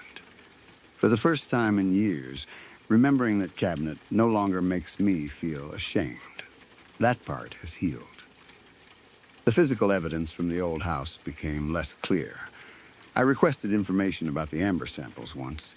The police had never formally tested them beyond determining they were not an obvious hazardous substance. One piece remained in evidence for some period, then was discarded according to retention rules. The officer I spoke to remembered the case vaguely. He called the material some kind of old resin. I asked whether resin normally contains intact flies. He laughed. Amber does. This wasn't ancient amber. I don't know what to tell you. Neither do I. There is one final part. I debated leaving it out because it sounds too perfect. I would not believe it if somebody else ended a story this way. About 2 years ago, the old house sold again. I only know because Mike sent me the listing. The property had been renovated extensively. New kitchen, new flooring, different paint. The old lower family room was staged as an office. Eli's former bedroom had been turned into a nursery. I did not want to look. I looked anyway. The photographs seemed normal. Bright, clean, no ominous shadows, no figures in windows. The dining wall where the hutch had been was now covered with built-in shelves. I actually laughed when I saw that. Somebody had basically put the cabinet back. Different style, same location. I closed the listing. Several months later, a letter arrived at our farmhouse. No return address. My name was handwritten on the front. Inside was a photograph. Not a printed internet listing. A physical photograph. It showed the old house's upper hallway. The image quality looked recent. The doors had new trim, different carpet, different wall color. At the far end was Eli's former bedroom. The entrance stood open. A little boy I did not recognize was visible near the bed. He was pointing toward the upper corner. On the back of the photograph, someone had written, "Did he wake your family at 3:01 too?" I called the current owners. At least I tried. The number from the property record had been disconnected. I drove past the house the following weekend. I know Laura told me not to. I went anyway. The property looked occupied. Car and driveway. Curtains, children's bicycle near the garage. I did not stop. As I drove slowly past, I glanced at the upper front window. A smoke detector was visible through the open bedroom door beyond it. The red indicator light blinked. For 1 second, something beside it caught the afternoon sun. A yellow reflection high in the corner. I kept driving. That night, back at the farmhouse, I woke without knowing why. The room was quiet. Laura slept beside me. I checked the clock. 3:01. No alarm, no footsteps, no voices. I almost went back to sleep. Then, from downstairs, came a small metallic sound, a brass handle turning. I went to the top of the staircase. The farmhouse was dark. Nothing moved. The sound came again from my workshop. I turned on the hall light and walked down. The workshop door was closed. I opened it. My small walnut cabinet stood against the far wall. The doors were open. Aunt June's photograph was lying face up on the floor. The brass handle from her original hutch was still attached to the wooden display beside it. Something new covered the metal, a thin layer of translucent yellow resin. Inside it was a single black fly. Its wings were still moving. I lived in that house for 11 months, and during almost every one of those months, I woke up at the same time. Not approximately the same time. Not around 3. If I opened my eyes and looked at the clock, it would be 2:59, 3:00, or 3:01 in the morning. That happened so consistently that I eventually stopped checking. I would wake, know what time it was, sit there for a few seconds feeling annoyed, then look anyway. The pattern stopped the week we moved. I have not experienced anything like it in another house. That fact bothers me more now than it did while I was living there. At the time, I was determined to be sensible. I was 32, married, worked in insurance, wore glasses because anything farther than about 6 feet became soft around the edges without them, and had never had a paranormal experience in my life. I did not believe old houses stored memories. I did not believe 3 in the morning meant anything special. I definitely did not believe an unplugged lamp chain, a closet curtain, or a cold sensation against my hand could prove the existence of a dead person. I still don't know that they do. I know only what happened. My husband, Daniel, and I rented the house in 2019 after he took a temporary job near Milwaukee. The place was built in 1938. It was a modest brick Cape Cod on a quiet residential street. 2 bedrooms on the main floor and a converted room upstairs beneath the roof. The landlord had updated the kitchen and bathroom without removing too much of the original character. The living room was at the front. A short dining area connected it to the kitchen. Behind the kitchen was a narrow mudroom leading to the backyard and detached garage. A hallway ran from the living room toward the rear half of the first floor. The bathroom was on the right. The smaller bedroom was opposite it. Our bedroom occupied the back left corner of the house. That room had 2 windows, one facing the backyard and another looking toward the neighboring property. The closet was unusual. Instead of a normal wooden door, the opening had been widened at some point and covered with a heavy curtain suspended from a brass rod. The curtain was dark blue, almost navy, with a subtle woven pattern. Behind it was a shallow walk-in area built partly beneath the staircase leading to the upper room. You could stand inside, but the ceiling sloped down toward the far end. There were shelves on the left, a hanging rail on the right. A small square access panel sat near floor level at the back wall, probably for plumbing or wiring. I disliked the curtain from the beginning, not because it frightened me. It was inconvenient. If the bedroom window was open, the fabric sometimes moved. If you walked past quickly, the air displaced by your body could make the bottom edge shift. It also never hung perfectly straight. One side always bowed toward the room. I asked the landlord if we could install proper folding doors. He said yes if we paid for them. We never did. Our bedside tables did not match. Daniel had a modern metal lamp. Mine was an old ceramic lamp left by the landlord because I liked it. It had a cream-colored base with small brown leaves painted around it and a fabric shade that had yellowed slightly with age. You turned it on by pulling a short brass chain hanging beneath the socket. I had used chain lamps before. There was nothing unusual about it. That detail became important later. The first few nights in the house were uneventful. We unpacked. We argued about furniture placement. Daniel started his new job. I worked remotely. We learned which floorboards complained, which kitchen drawer jammed, and how long the shower took to become hot. Then I started waking at 3. At first, I assumed stress, relocation, different mattress position, new neighborhood sounds. There was a freight line several miles away, and I occasionally heard distant trains at night. Our next-door neighbor left for work very early. A delivery truck sometimes passed before dawn. There were plenty of things capable of interrupting sleep.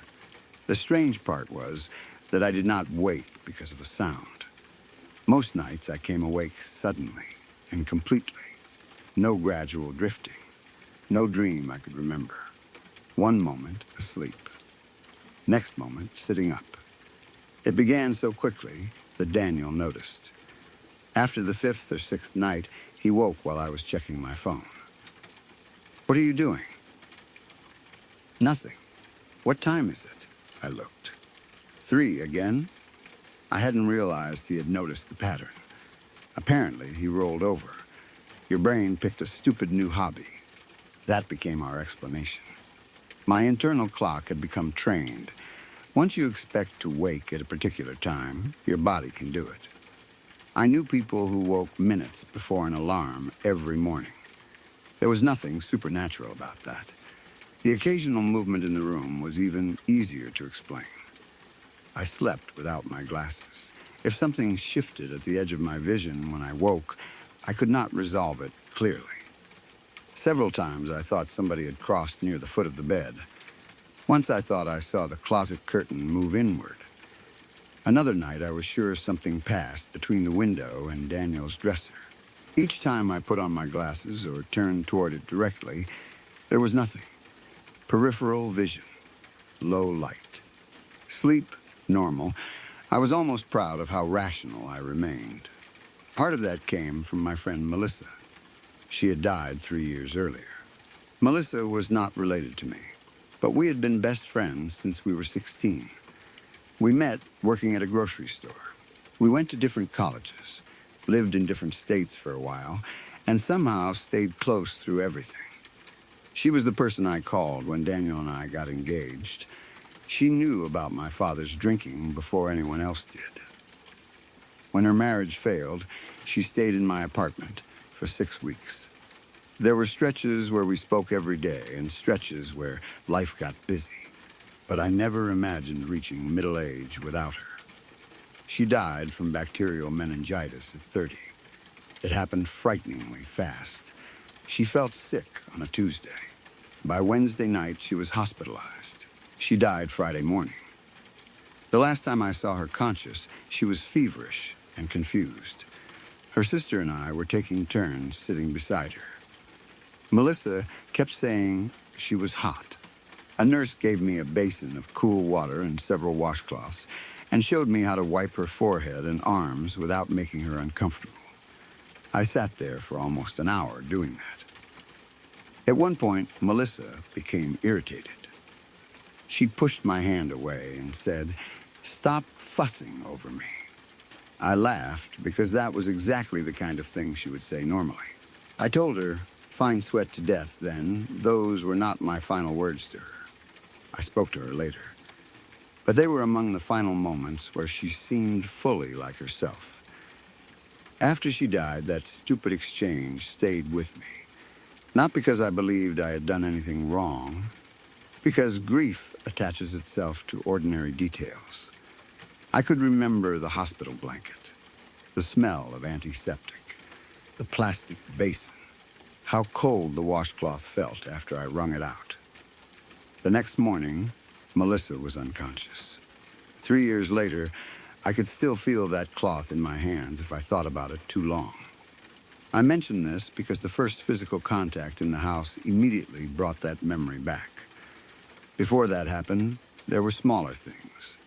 The closet curtain began moving when the bedroom windows were shut. Nothing dramatic. I might be reading in bed and notice the lower corner sway. I checked the furnace register. It was across the room. I checked whether the ceiling fan caused enough air movement. It did not. I put my hand near the curtain.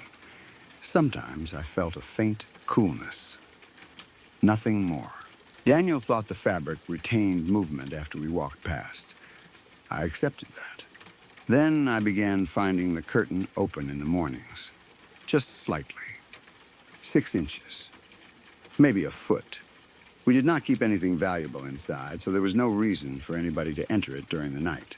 I assumed Daniel had gotten close. He assumed I had. We both laughed when we realized neither remembered doing it. I started closing it carefully before bed. It still opened. Again, not enough to frighten me. Fabric slides. Old rods tilt. Our house was not perfectly level. I used a small clip to hold the 2 curtain panels together. For 3 nights, they stayed closed. On the 4th morning, the clip was on the floor. The curtains were separated. I examined the clip. Not broken. It had simply been removed. Daniel said maybe the fabric pulled hard enough to make it pop loose. I tested that. I clipped the panels together and yanked. The fabric bunched. The clip held. I pulled harder. It finally came free and flew several feet. That gave us a mechanism. Problem solved. I did not ask why the curtain was moving hard enough during the night to create that kind of force. The 3:00 waking continued. It became routine. I would wake. Sometimes I got water. Sometimes I used the bathroom. Most nights I stayed in bed. Then I started noticing the room was colder around that time. Not the whole house. The bedroom. Our thermostat was in the living room. I bought a cheap digital thermometer and put it on my bedside table. During the day, the room stayed around 68 or 69 degrees. At 3, it sometimes read 62. Once, 60. By breakfast, normal again. Daniel blamed the heating cycle. The furnace was old. Our bedroom sat over an unheated section of basement. The outdoor temperature dropped before dawn. Again, reasonable. Then one night I woke at 2:59 and saw the closet curtain move.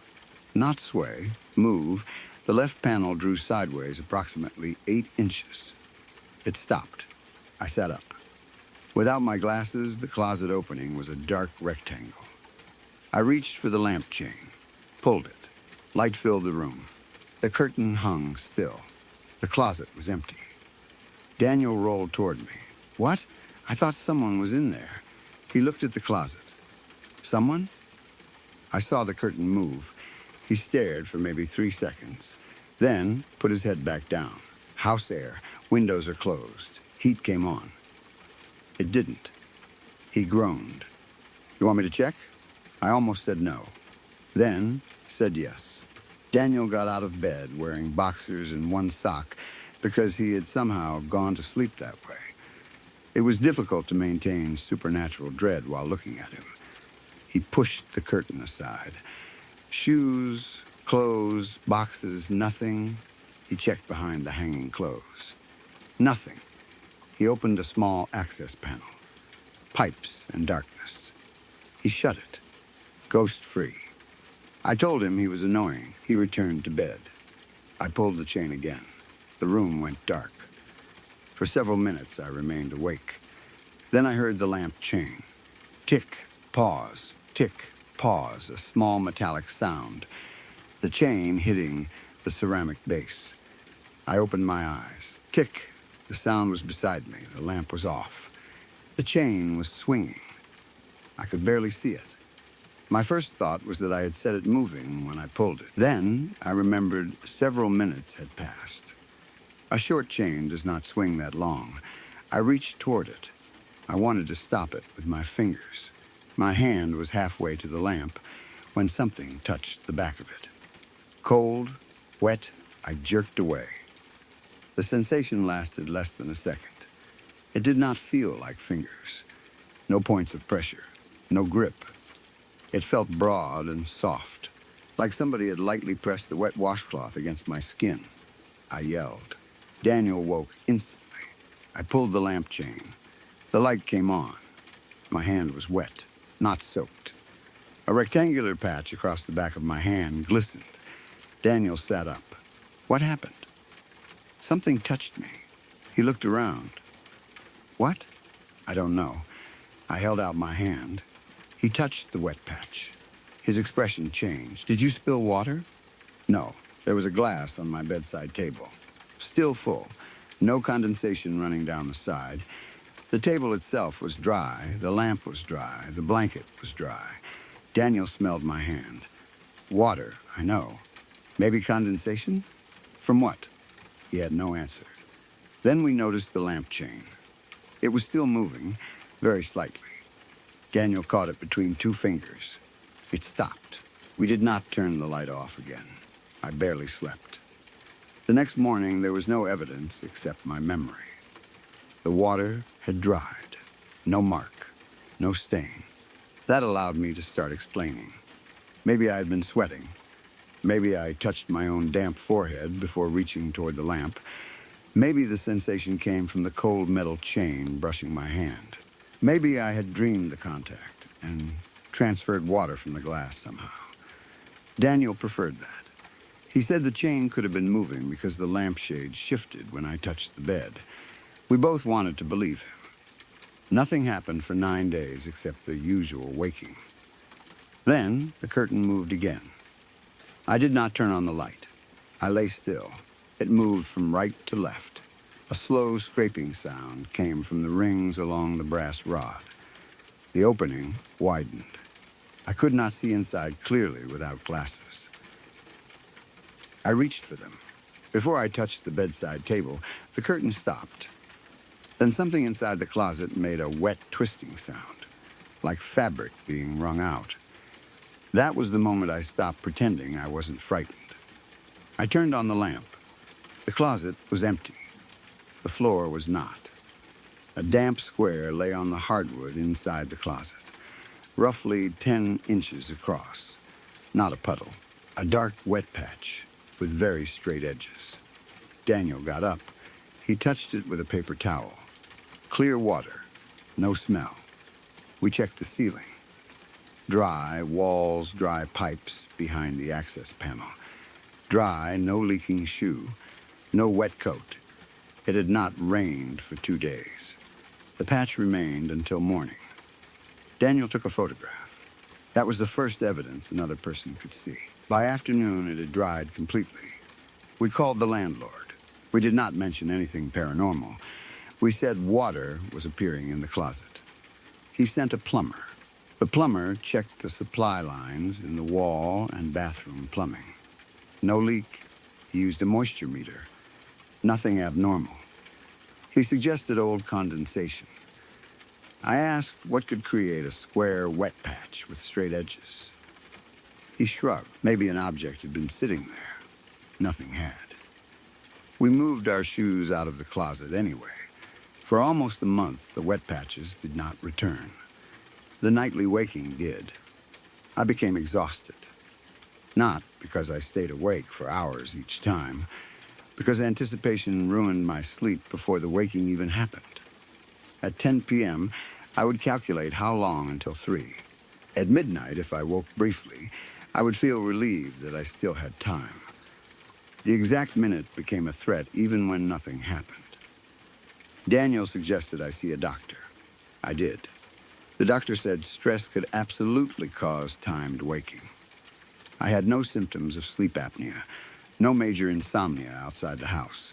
He recommended better sleep habits, less caffeine, no phone in bed. I followed the advice. I still woke at 3:00. One morning, I deliberately slept in the guest room, 2:59, eyes open, different bed, different side of the house. Then I heard the lamp chain in our bedroom. Daniel was sleeping alone in there. Tick, tick, tick, the sound traveled down the short hallway. I got up. The bedroom door was partly open. The lamp was off. Daniel was asleep. The chain moved. No one near it. I stood in the doorway. Then the closet curtain bulged outward, only the middle, as though something on the other side had pressed a forehead or shoulder into the fabric. My entire body went rigid. The bulge remained for maybe 2 seconds, then vanished. I said Daniel's name. He woke. The curtain was already still. He believed I had seen something move. He did not believe a person had been behind it. The next day, he removed the curtain. That was his solution. He took the brass rod down and folded the navy fabric into a box. The closet remained permanently open. For 4 nights, I slept better. I still woke near 3, but nothing else happened. Then, the clothing inside the closet began moving. Hangers clicked, one at a time, not wildly. A wooden hanger would touch another. Pause, then something farther along the rail. We turned on the light. Still, turned it off. Eventually, another click. Daniel took half our clothes into the guest room. The remaining hangers continued. Then we removed everything. Empty rail. Empty shelves. At 3:01, something still clicked inside the closet. We traced the sound to the small access panel. The latch was tapping gently against its metal catch. Daniel opened it. The clicking stopped. He shone a flashlight inside. There was a narrow space between walls, copper pipes, old wood, dust, nothing moving. He left the panel open. That night, I did not wake at 3. For the first time in months, I woke at 6:15 feeling better than I had in ages. Daniel and I became absurdly excited. The closed panel had somehow been creating sounds or pressure changes that disturbed me. There was our answer. He left it open. I slept through the next night, too. Then, on the 3rd night, I woke at 3:00 because someone was breathing inside the closet. Slow breaths. In, out, wet, and strained. Daniel heard it. I know because his eyes opened at the same time as mine. Neither of us moved. The small access panel stood open. The breathing came from behind it. Daniel reached for his lamp. I caught his wrist. He whispered. Could be an animal. I knew what he meant. Raccoon, squirrel, anything. He got up. The breathing stopped. He grabbed a flashlight from his bedside drawer. I turned on my lamp. He approached the closet.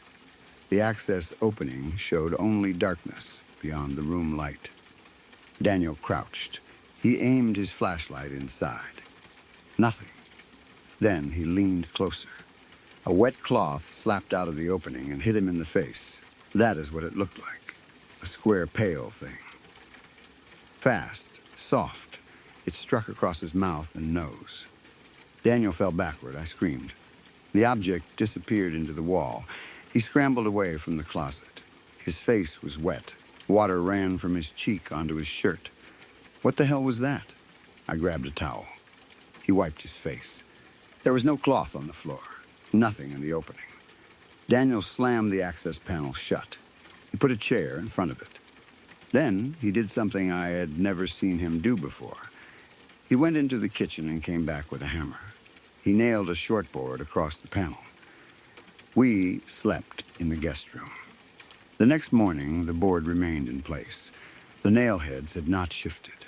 The chair had not moved. There was one physical mark on Daniel. Across his right cheek were tiny red impressions, not scratches.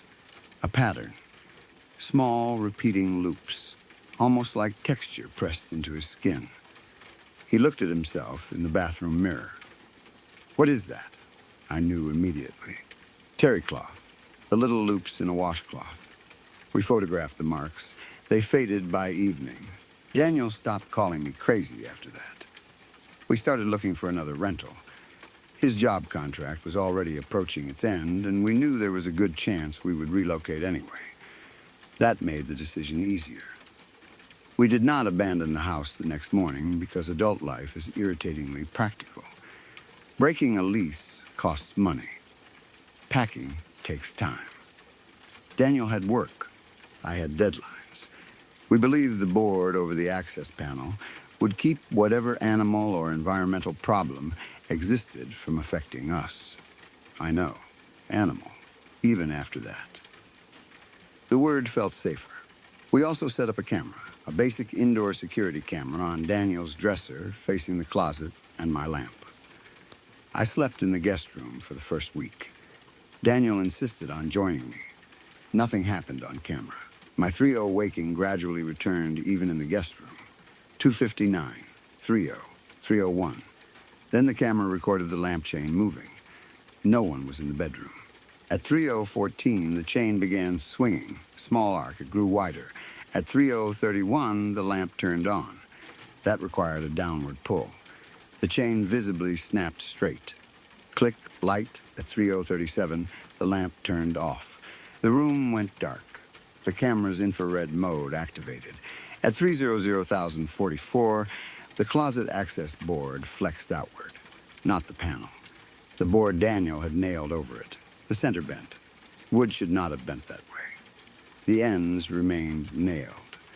The middle bowed toward the room by perhaps an inch, then returned. The recording gave us our first genuinely useful evidence. Daniel sent it to his brother, who worked in construction. His brother thought the board might be green wood reacting to humidity. We told him the movement happened in seconds. He said the camera could distort motion. That was possible. He did not explain the lamp. We replaced it. Different lamp. Different switch. Not chain operated. Nothing happened to the new one.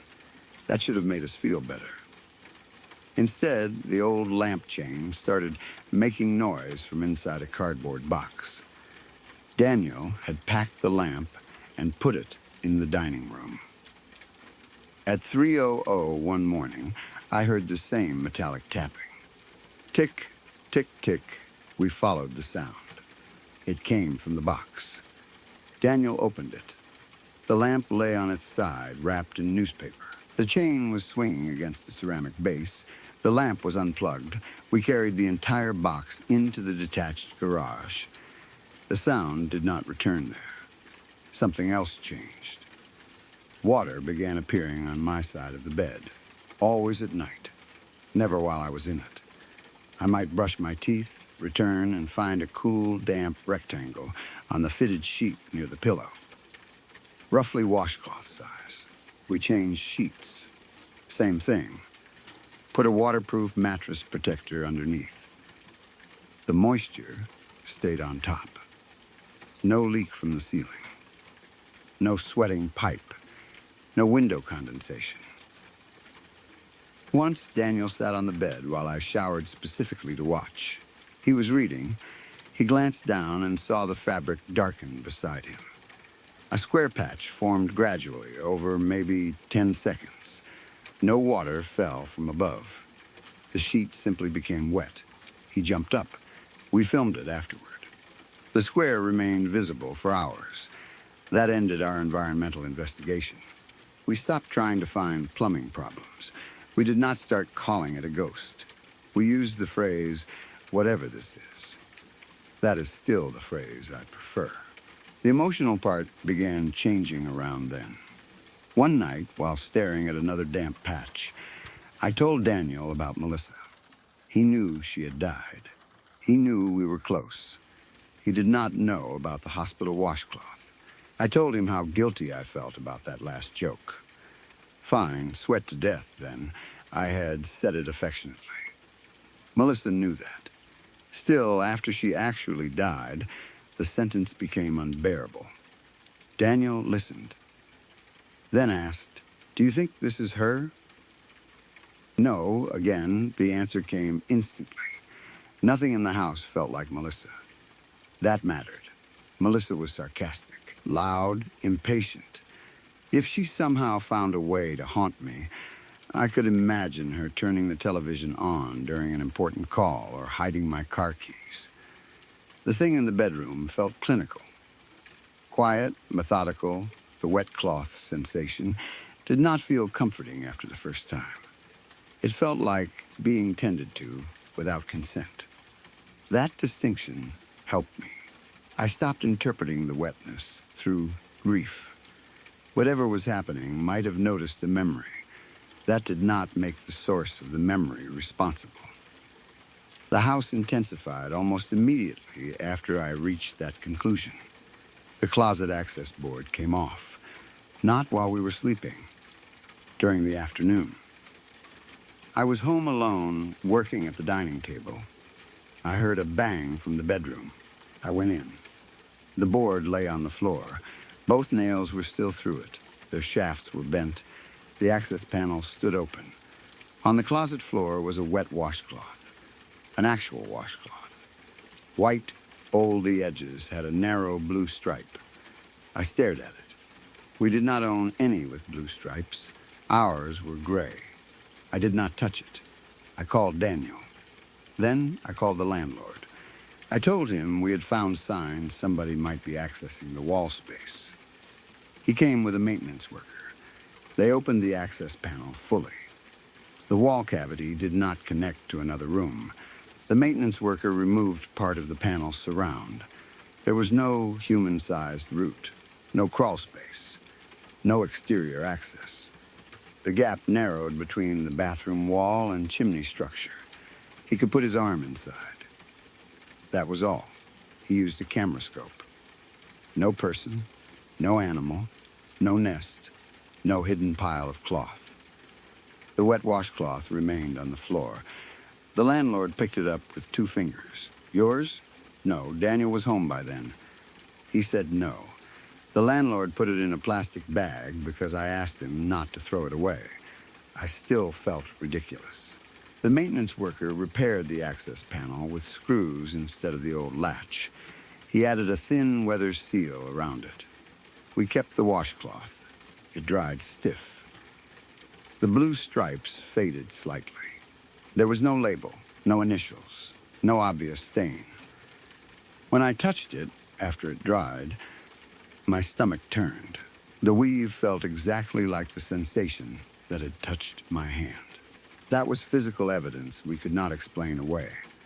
The confrontation happened 12 days before we moved. Our new place was already arranged in another state. Daniel's contract had ended, and his next job required us to relocate to northern Illinois. Most of our belongings were packed. The bedroom looked bare.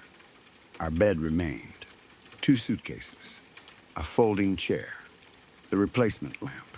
The blue closet curtain had been packed months earlier.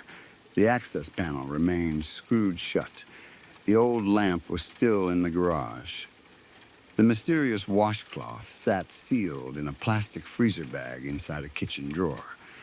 That evening, Daniel went out with coworkers for a farewell dinner. I stayed home because I had a headache. I took ibuprofen. Watched television. Went to bed around 11. I considered sleeping in the guest room. Most of its furniture was gone. I chose our bedroom because I was tired of letting the room control me. I woke at 2:59. Of course. I checked my phone. 2:59. I almost laughed. The room was quiet. No movement. No chain, because the replacement lamp had a normal switch. I closed my eyes. Then I heard water dripping inside the closet. 1 drop. Pause. Another. I turned on the lamp. The access panel was closed. A dark, wet line ran down it. I got out of bed. I should have left. Instead, I crouched near the closet entrance. The panel was wet around the screws. Water gathered beneath each metal head. I touched the wall above it, dry, floor beneath it, dry except directly below the panel. A drop pushed through the seam, then another. I stood. My phone showed 30. From inside the wall came a woman's voice, not Melissa. I knew that immediately. Older, flat, lie down. I backed out of the closet. The voice repeated it. Lie down. I grabbed my phone. No signal. That was unusual, but not impossible. I moved toward the bedroom door. It closed. Not slammed. It swung shut with the soft click of the latch. I grabbed the knob. It turned. The door would not open. I pulled. Nothing. I kicked near the bottom. The door shuddered. Behind me, the access panel screws began turning. One by one, not backing out quickly. Slow rotations. Metal squeaking against wood. I stopped kicking. The first screw fell onto the closet floor. Then the second. I called Daniel. The call failed. I tried 911. No connection. The third screw dropped. The panel leaned outward. Cold air spread across the bedroom. Not winter air. Damp basement cold. The kind that carries the smell of concrete and old laundry. I grabbed the folding chair and jammed it under the bedroom doorknob, then immediately realized that made no sense because I wanted the door open. Panic makes people stupid. The fourth screw came out. The access panel fell flat onto the closet floor. Darkness behind it. The opening was far too small for a person. Something pale pushed through anyway. Fabric. A square of wet white cloth. It slid out and landed on the floor. Then another. A second washcloth. A third. Each soaked. They landed one after another.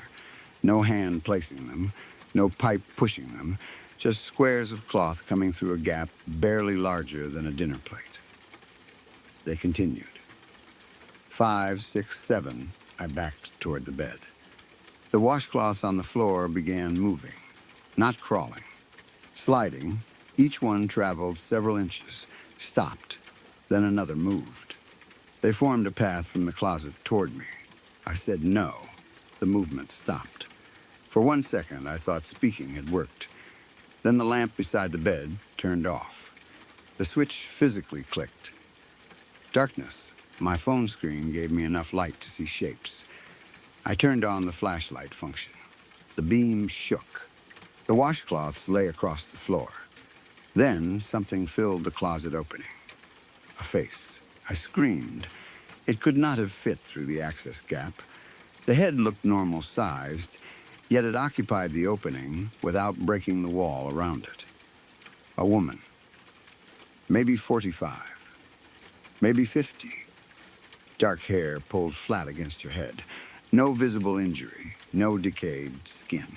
Her most distinctive feature was the surface of her face. Hundreds of tiny square impressions covered it. Not pores, not scars.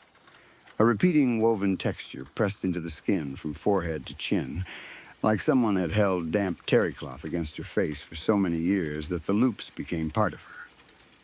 Each tiny square held a bead of water. The droplets did not run. They sat perfectly inside the texture. Her eyes were normal, gray, focused on me. Then the head moved forward. Shoulders followed. They should not have fit. The wall did not expand. Her body simply emerged through the opening in sections that seemed briefly thinner than they should be, then returned to normal proportion once inside the closet. She wore a light cotton uniform. Not a nurse's costume exactly. Short sleeves, buttoned front, a narrow belt, one pocket near the hip. No blood, no dirt. Water darkened the fabric in patches. She stood. Her hands were wrong in a subtler way. The skin on each palm had the same square weave texture as her face.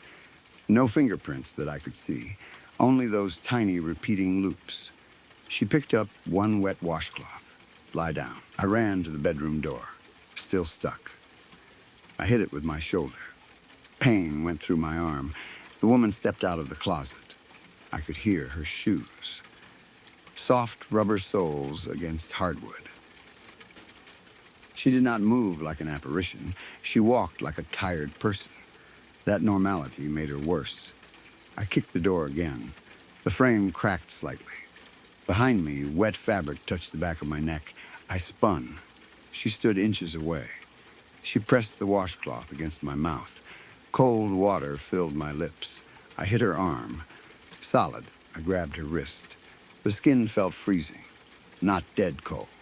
Water cold. She pushed the cloth harder. It covered my nose, too. I could not breathe. I bit through the fabric.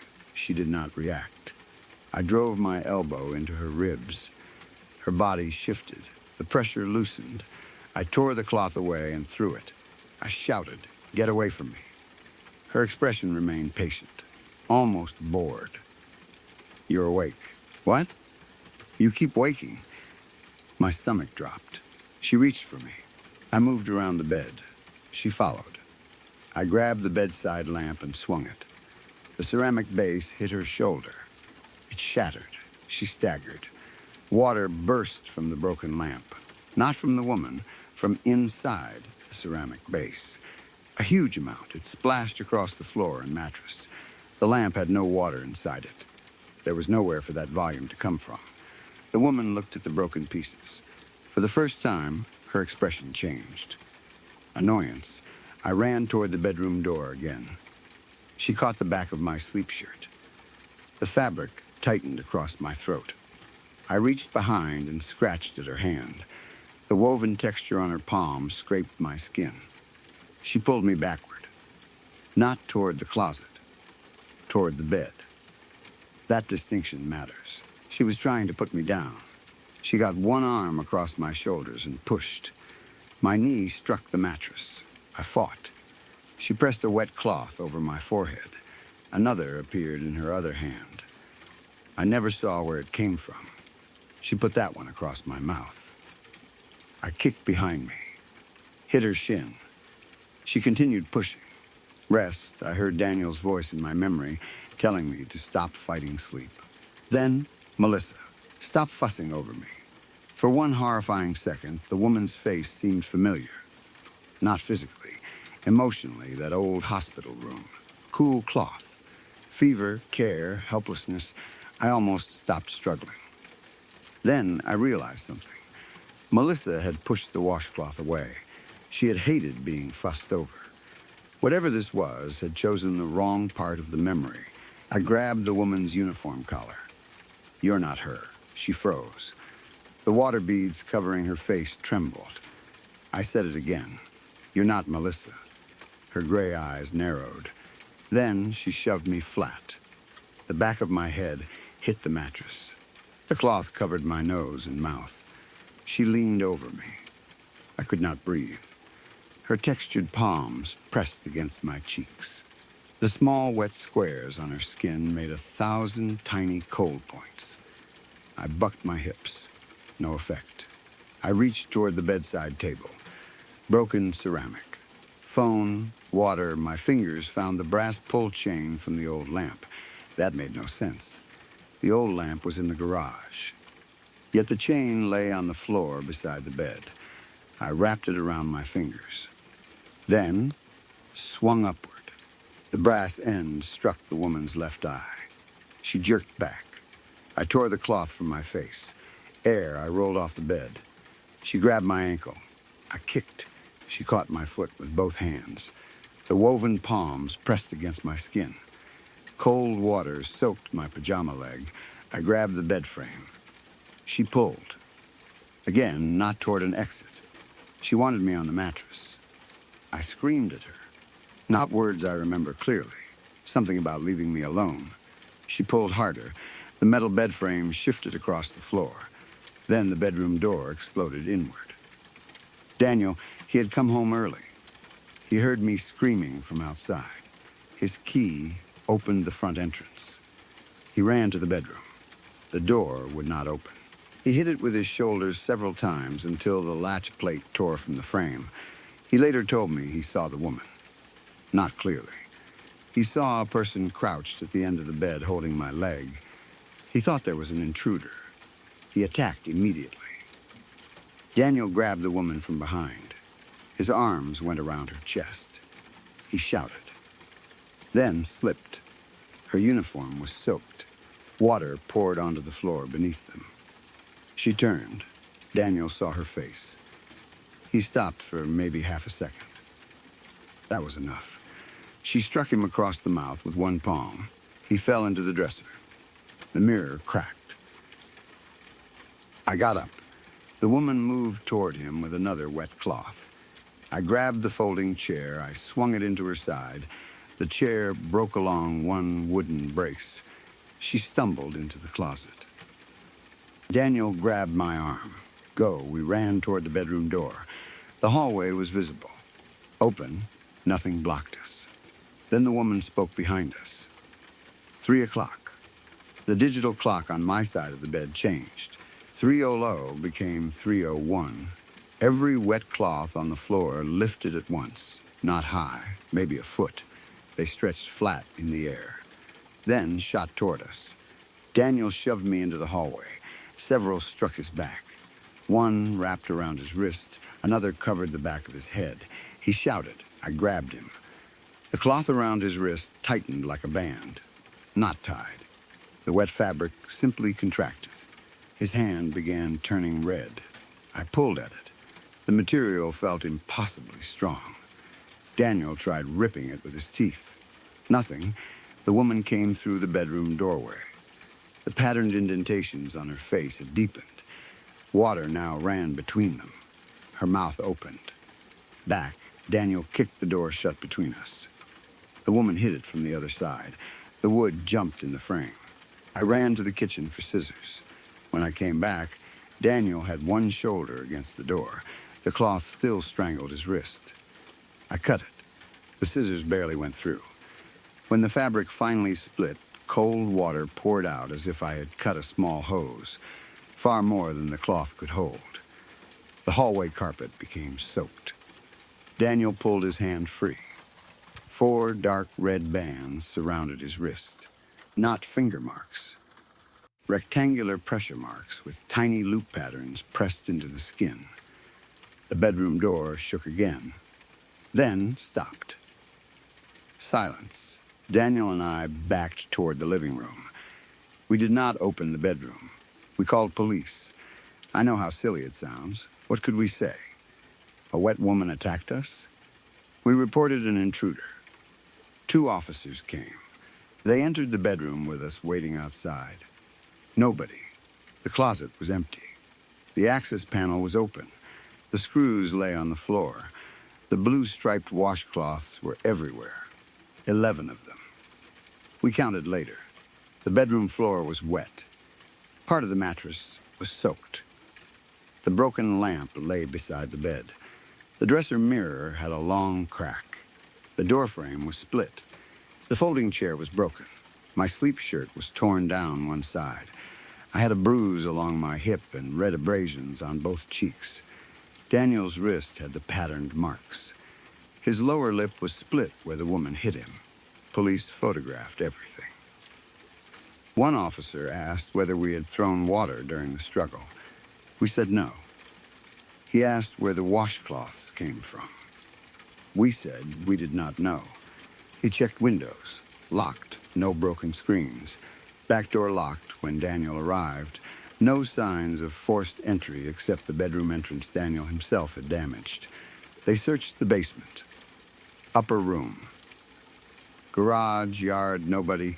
They took one of the washcloths because Daniel insisted the attacker had used it. The officer looked uncomfortable. He put it in an evidence bag anyway. The next morning, the physical evidence was still there. That is important to me. Daylight did not erase it. The carpet remained wet. Daniel's wrist was swollen. The marks were darker. The red texture on my cheeks remained visible.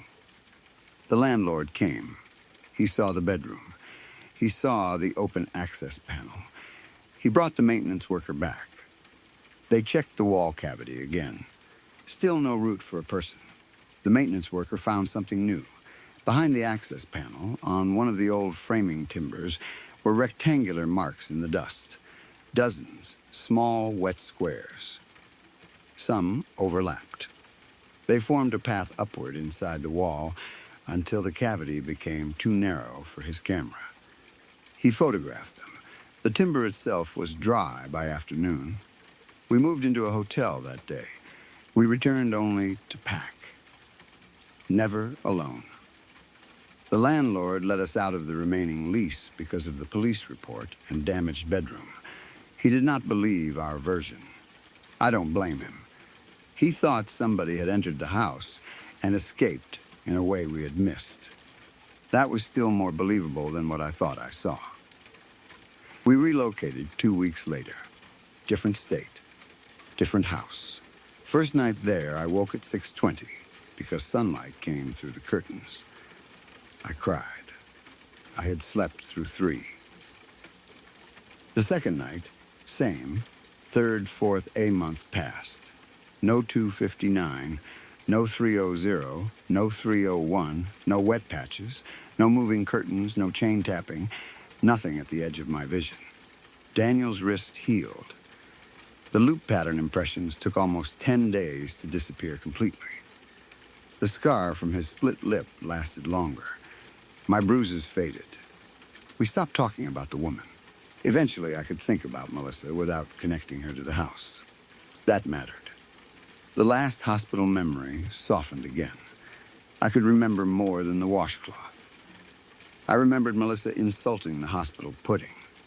I remembered her making me promise not to let her sister post an ugly photograph at the funeral. I remembered her laughing when the nurse told her to rest. Grief became about my friend again instead of the thing in the closet. For years, that was where I left the story. Then, Daniel found the old security camera files on a backup drive. We watched them one evening. Most were boring. Empty bedroom. Curtain before we removed it. Lamp, closet, the clip where the chain moved was still there. So was the footage of the board flexing over the access panel. We paused on individual frames, nothing that looked like a woman. Then Daniel noticed the timestamp on one video. This clip had been recorded 3 nights before the physical attack. At 2:58:51, the bedroom was empty. At 2:59:03, the camera exposure changed slightly. At 2:59:17, something appeared on the mattress. A darker square, wet patch. At 2:59:41, another square appeared beside it. At 3:00:02, the camera lost focus. When it recovered, both wet patches were gone. In their place was an indentation in the mattress, human-shaped. Someone seemed to be lying on my side of the bed. That would have been disturbing enough. Daniel zoomed in. Near the pillow, where the face should have been, the mattress fabric showed a repeating square texture. Tiny loops, thousands of them, as if an enormous wet cloth had been pressed into the shape of a person's head. We never saw that while we lived there. We turned the video off. I did not sleep well that night, but I did not wake at 3. We have moved twice since. No recurrence. I never researched the 1938 house in any serious way. I searched the address once. Nothing dramatic appeared. No famous murder. No newspaper story about somebody dying in the bedroom. No historical account that would give me a satisfying ending. I am glad. If I found a woman who worked as a nurse or died from some strange accident involving water, I would probably force everything into that explanation. Not knowing is more accurate. The police washcloth was never useful as evidence. Nobody tested it beyond ordinary handling because there was no criminal suspect and no denial result that led anywhere. Eventually, the case went nowhere. I assumed the cloth had been discarded. Last year, Daniel and I moved again for his work. While unpacking, I found a box I did not recognize. It was mixed with bathroom items, towels, soap, extra toothpaste. The box had our handwriting on it, so one of us had packed it. Inside, beneath the towels, was a clear plastic evidence bag. I knew what it was before I read the label. The bag contained a white washcloth with blue stripes. The police property sticker was still attached. I called the department. After several transfers, an employee checked the old report. According to their records, the washcloth collected from our house had been disposed of years earlier. I asked whether evidence bags ever got returned accidentally. She said not without documentation. I did not argue. I showed Daniel. He wanted it out of the house immediately. I agreed. We did not touch the cloth directly. He put the sealed bag into another plastic bag. Then another. He drove it to a commercial dumpster. That should have been the end. 3 nights later, I woke suddenly. I did not look at the clock. I refused. The room was dark. Daniel slept beside me. Nothing moved. No sound. I kept my eyes closed. After maybe 30 seconds, I felt something cold touch the back of my hand. Broad, wet, soft. I opened my eyes. My hand was dry. Nothing beside the bed. The clock faced away from me because I had turned it around months earlier. I reached over and unplugged it without looking. The next morning, Daniel asked why there was water on the floor. Beside my side of the bed was a damp square. Straight edges, about 10 inches across. We moved the nightstand. No leak, no pipe, nothing above it. The patch dried by lunch. That was 6 months ago. It has not happened again. I was willing to treat it as coincidence until this morning. Daniel left early for work. I stripped the bed to wash the sheets. There was something underneath my pillow, a short brass lamp chain. I recognized the ceramic pull at the end. One side is chipped from where I dropped the lamp while packing the old house. I stood there holding it for several minutes. Then I noticed my fingertips were wet. Not all of them, only the ones touching the chain. I dropped it. It landed on the hardwood and swung once. The ceramic pull struck the floor. Tick, then again. Tick, it should have stopped. It is still moving. I spent 3 years of my childhood living in a former sugar estate on St. Croix, and for most of those 3 years, nothing happened that I would call supernatural. We had centipedes big enough to make my mother swear, a tarantula infestation in one storage room, a dog that once ate most of a Thanksgiving turkey, including part of the foil. Tree frogs somehow got into bathrooms with all the windows screened. The cistern pump failed twice. Termites found one of the old interior doors. During hard rain, water came underneath the eastern gallery no matter what my father did. Those were the real problems. The thing with the machete was different. I was 10 when we moved there. My sister Emma was 4. Our father had taken a 2-year engineering contract on St. Croix that eventually became 3. He worked on water systems and construction projects, and his employer helped us find a rental that was far stranger than anything my parents would have chosen on their own. The property was known locally as Estate Claremont, although almost nobody used the full name when talking about it. They called it Claremont. The surviving house sat above an old sugar estate that had been divided and sold long before we arrived. Most of the original acreage no longer belonged to the property. There were newer homes down the road, scrub where cane had once grown, sections of old stone wall disappearing into brush, and the remains of a mill tower farther downhill. The great house itself had been renovated enough to be comfortable. Electricity, modern plumbing, ceiling fans, a remodeled kitchen, screened windows, air conditioning units in 2 bedrooms that sounded like aircraft engines. Yet the building still felt old in a way our previous homes never had. The exterior walls were thick masonry, finished in pale plaster. Dark green hurricane shutters covered tall windows. A deep gallery wrapped around the western and southern sides. The roof was high and steep, with heavy timber beams visible in parts of the interior. The front entrance opened into a large central room my mother called the salon because living room did not seem right for it. The dining room sat behind that, separated by 2 wide arched openings. At the back was the kitchen. A smaller service passage ran beside it toward a covered yard containing an outdoor sink, old stone steps, and a locked door leading to storage rooms beneath part of the house. Our bedrooms were grouped along the eastern side. My parents had the largest one closest to the front gallery. Mine came next. Emma's room was at the rear, near the kitchen side of the house. That placement bothered my mother because she thought a 4-year-old should be closer to them, so for the first few months, my sister slept in my room on a small bed while the rear room became a playroom. The strangest architectural feature was a small, formal room between the salon and dining area. It was barely large enough for a round table and 4 chairs. One wall had a built-in mahogany cabinet with glass doors. The other opened onto the gallery through tall double doors.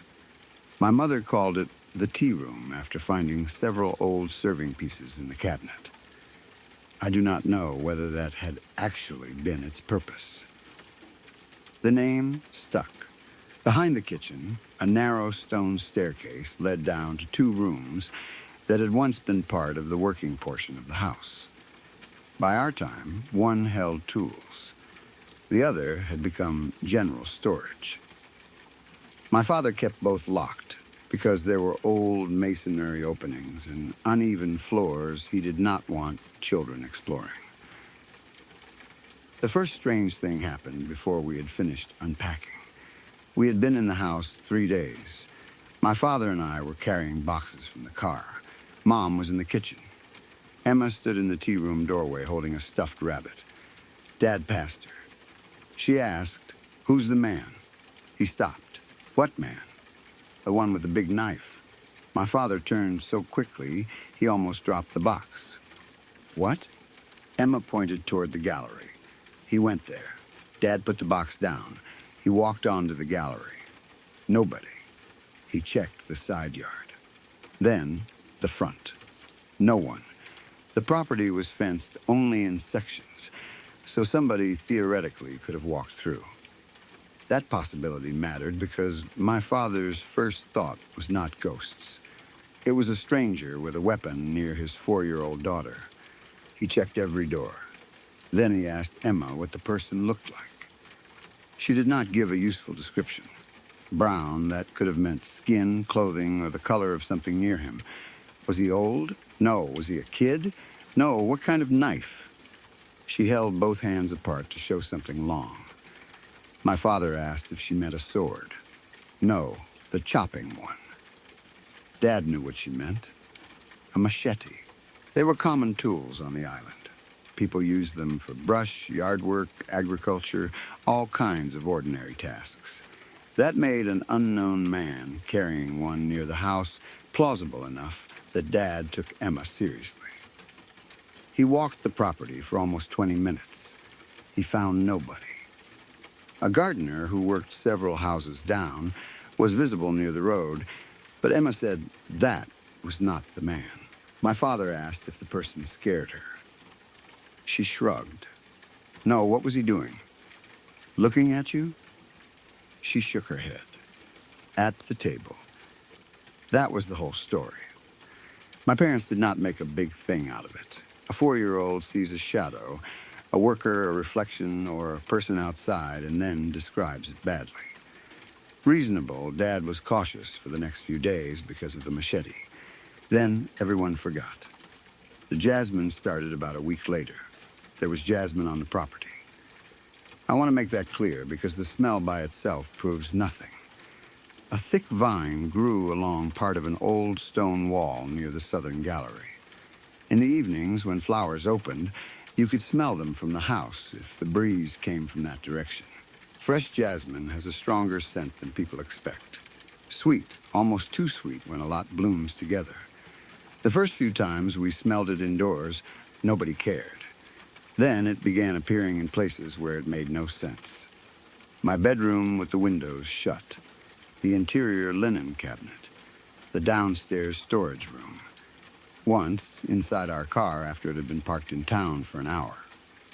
Mom joked that St. Croix had permanently scented us. Dad said plant oils get everywhere. We kept living. The locals were more interesting than the smells. My parents quickly noticed that people reacted strangely when they learned where we lived. Not everyone, not even most people, but enough. A cashier at a hardware shop asked Dad where he was installing some replacement hinges. He said, Claremont. The man stopped writing on the receipt and looked up. The old house? Yes, you living there? Dad smiled. That's generally how renting works. The cashier laughed, but not comfortably. Another time, a woman my mother met through school asked which estate road we were on. Mom told her. The woman said, You have children in that house? My mother asked why that mattered. The woman changed the subject. This happened repeatedly. Nobody gave us a complete spooky story. That is important because my sister could not have heard a clean legend from my parents before making her comment. The pieces came later. A contractor working on our shutters told Dad he had heard people mention a man walking the gallery with a cane knife. A neighbor farther down the hill said older members of her family would not enter the great house after sunset when she was young. Somebody else mentioned a woman who carried tea through the back rooms. Dad began asking questions because he found the reactions amusing. He was that kind of person. If someone told him a building was haunted, his instinct was to ask for a flashlight. One afternoon, he came home from work laughing. He told Mom that a colleague had finally given him the Claremont ghost tour over lunch without going anywhere near the property. According to the stories, an enslaved man had once been seen walking near the house carrying a machete. Other versions placed him closer to the old mill. Another tradition involved someone from the household staff carrying tea into the dining room each afternoon. Nobody agreed on whether the two stories involved the same person. Nobody gave Dad dates. Some people insisted the tea story involved a woman. Others said a man. One person claimed the machete figure was not an enslaved worker at all, but a later laborer who died in an accident. It was folklore, fragments, stories changing through generations. My father loved that because the contradictions made it easy to dismiss. See, he told us, by next year there'll be a pirate in the bathroom. Mom did not find that funny. She had become less enthusiastic about the house. Not because she believed the stories, because she did not like that strangers kept looking at our children after hearing the address. I think I was more excited than frightened. I was 10. Living in an old plantation house with a possible machete ghost was excellent material at school. My father made me promise not to turn the property's history into a joke. That was one thing he took seriously. These weren't ghost story decorations, he told me. Real people suffered here. I remember that because it was the first time an adult explained the difference between being fascinated by an old place and treating what happened there like entertainment. At school, I mostly kept quiet. Our family had another reason for moving to the island that my parents did not discuss much.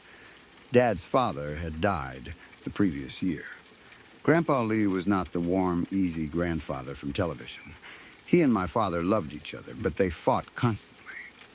Grandpa had worked construction almost his entire life. Dad went to college, became an engineer, moved around for jobs, and spent his adult years trying to be different from him.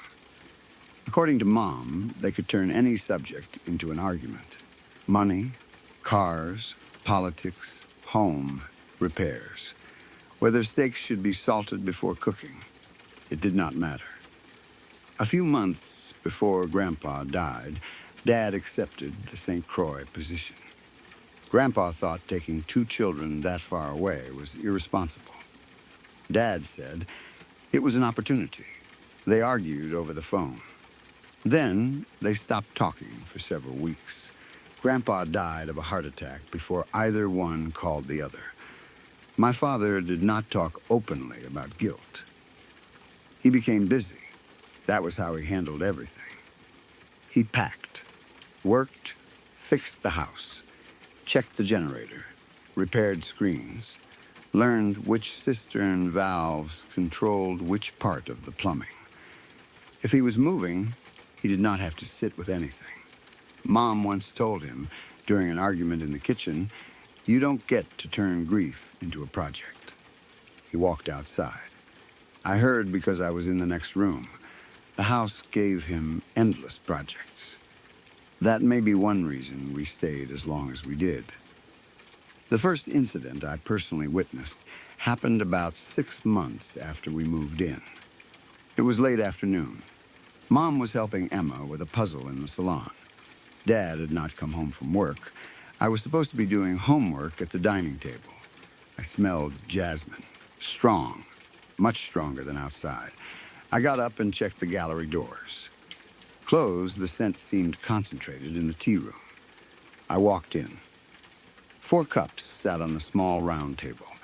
They were old porcelain cups from the built-in cabinet, cream-colored with a faded green line near the rim. My mother had never used them.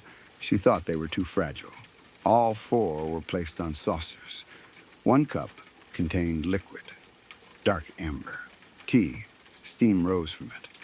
I remember standing there trying to understand what I was seeing. I called Mom. She came in. Her expression changed. "Did you do this?" "No. Did your dad come home?" "His car was not outside." Emma wandered over. She looked at the table. "He did it wrong." Mom stared at her. "Who?" My sister pointed toward the gallery.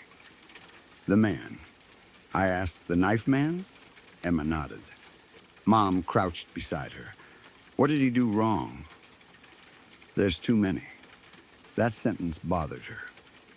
Mom touched the cup. Warm. She smelled it. "Tea." I asked if I could try it. She looked at me like I had suggested drinking bleach. No. She carried the cup to the kitchen and poured it out. The other 3 were empty. We checked the cabinet. 4 cups were missing from the front row. That meant someone had physically removed them and arranged them. Mom assumed Dad was playing a joke. He wasn't. When he came home, she was angry. At first, he thought the whole thing was funny. Then he realized she genuinely believed nobody in the house had done it. He checked doors. Nothing. He asked Emma whether she had climbed on a chair. "No. Could I have made tea?" I knew how, but I had not. Mom had been in the salon the entire time. To get the cups, boil water, steep tea, arrange everything, and return without her seeing me would have been nearly impossible. Dad still found an explanation. Maybe Mom had set them out earlier and forgotten. She became furious. The argument lasted 10 minutes. Eventually, my father apologized. He washed the cups, put them away. Life continued. Nothing similar happened for months. There were ordinary oddities. A serving spoon found on the gallery. 1 kitchen chair turned toward the back passage. Jasmine smell in the storage rooms. My sister occasionally talking to someone nobody saw. She never seemed scared. She called the machete man the quiet man. One day I asked why. "Because he doesn't talk." "What does he do? Walks with a knife?" She nodded. "Why?" My sister shrugged. Cutting what?" She pointed toward the dining room. I laughed. "There's no cane in there." Emma became serious. "Not cane." I asked what he cut. She would not answer. That was when the story began becoming less fun for me.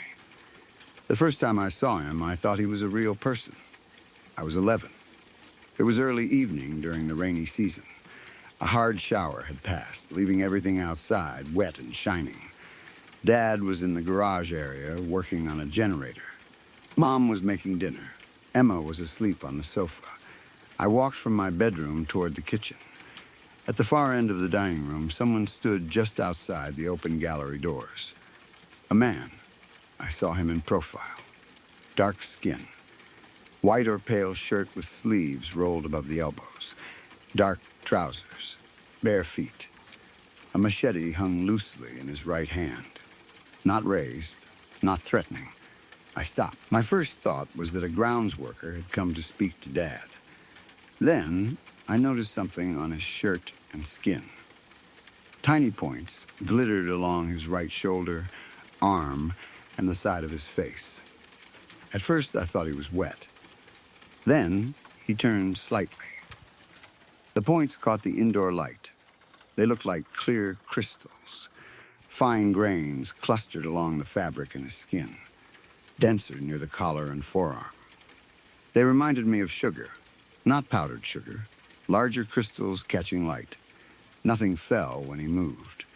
The machete was broad and worn. The blade had dark staining near the spine.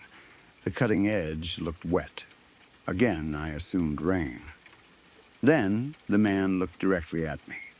He did not have glowing eyes, no wounds, no dead face.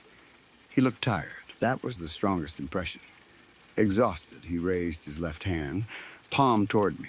Stop! I froze. From the kitchen, Mom called my name.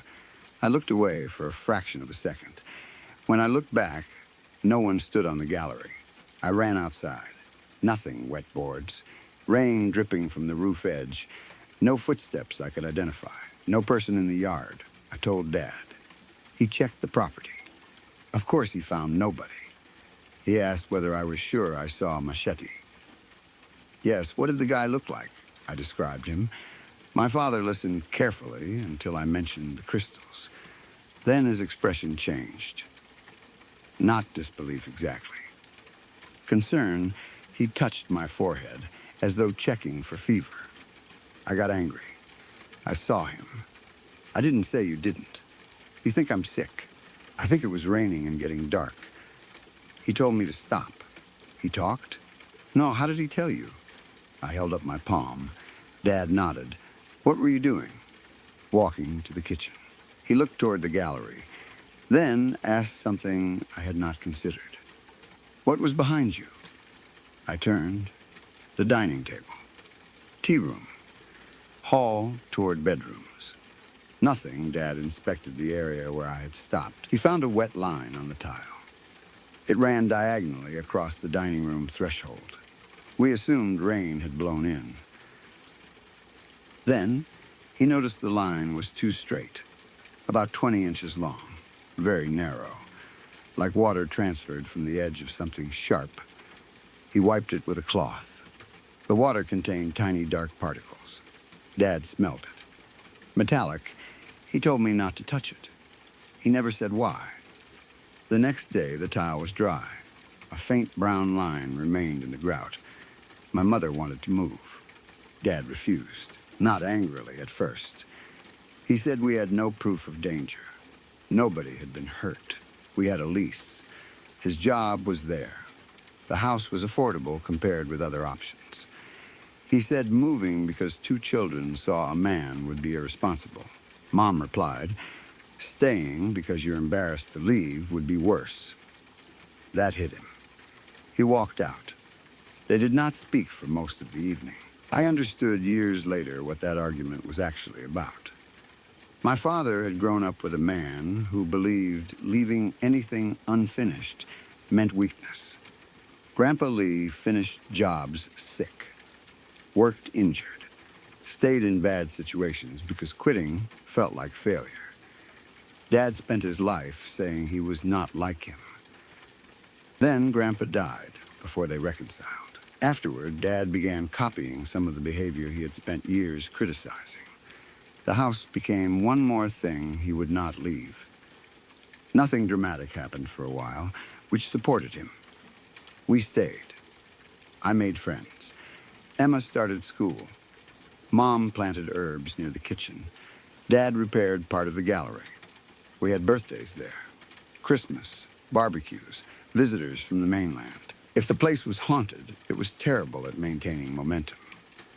Then a local woman named Nadine came to the house. She worked with my mother at a community organization and had avoided visiting for almost a year. One Saturday, Mom finally convinced her to stop by for lunch. Nadine was in her 30s, not an elderly storyteller arriving to explain everything. She had grown up on Saint Croix and her grandmother had lived in the area. The moment she entered the dining room, she smelled the air.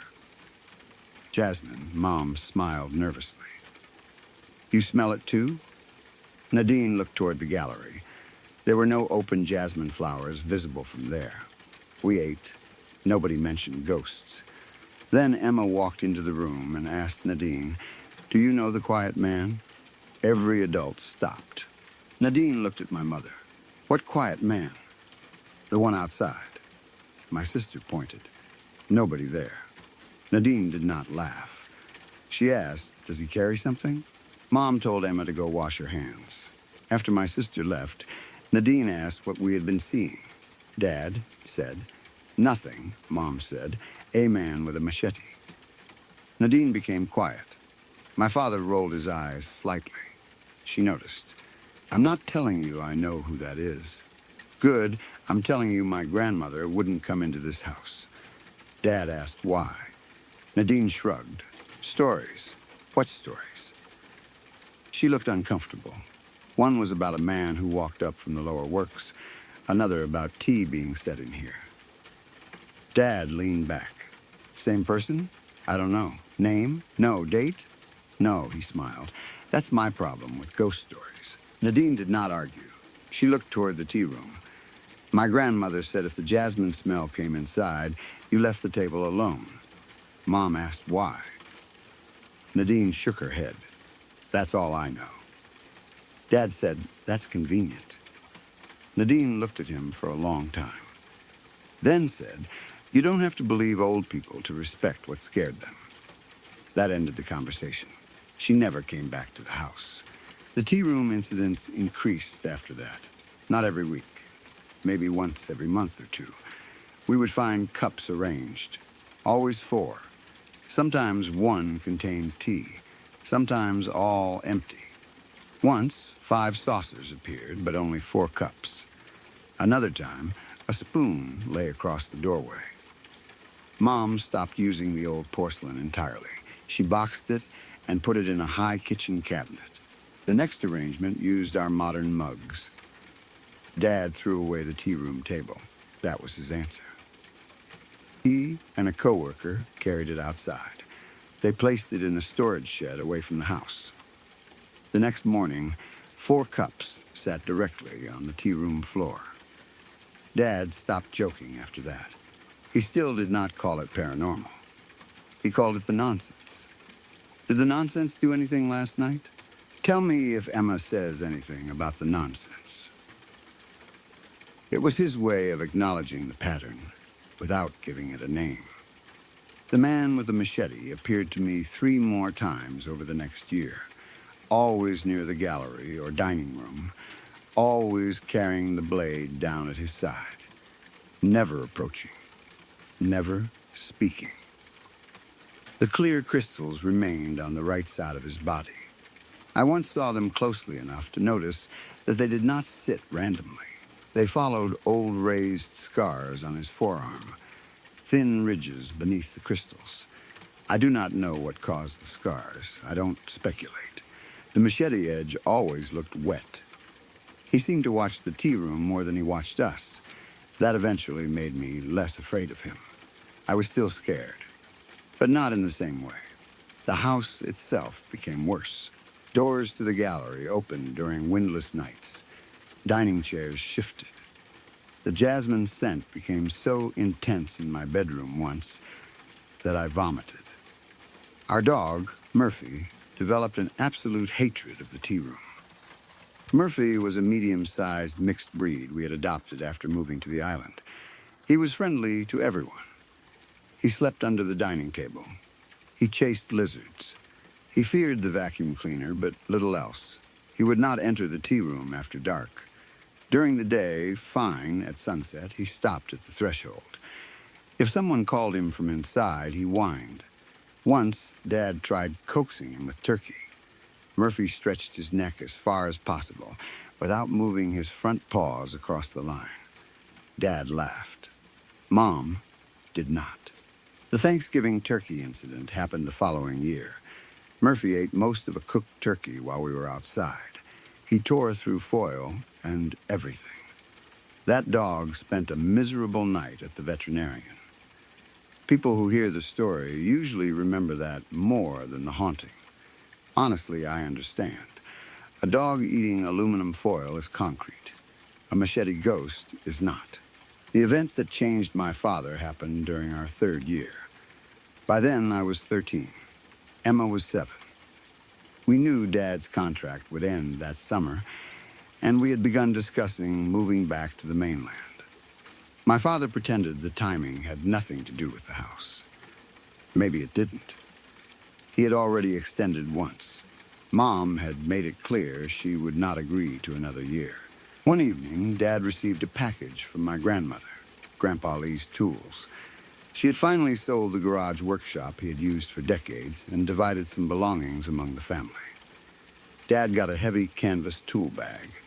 Inside were wrenches, a level, chisels, an old hammer, a folding ruler, and several smaller things. He sat at the dining table going through them. I had never seen him look so sad. He picked up the hammer, turned it over, then put it down.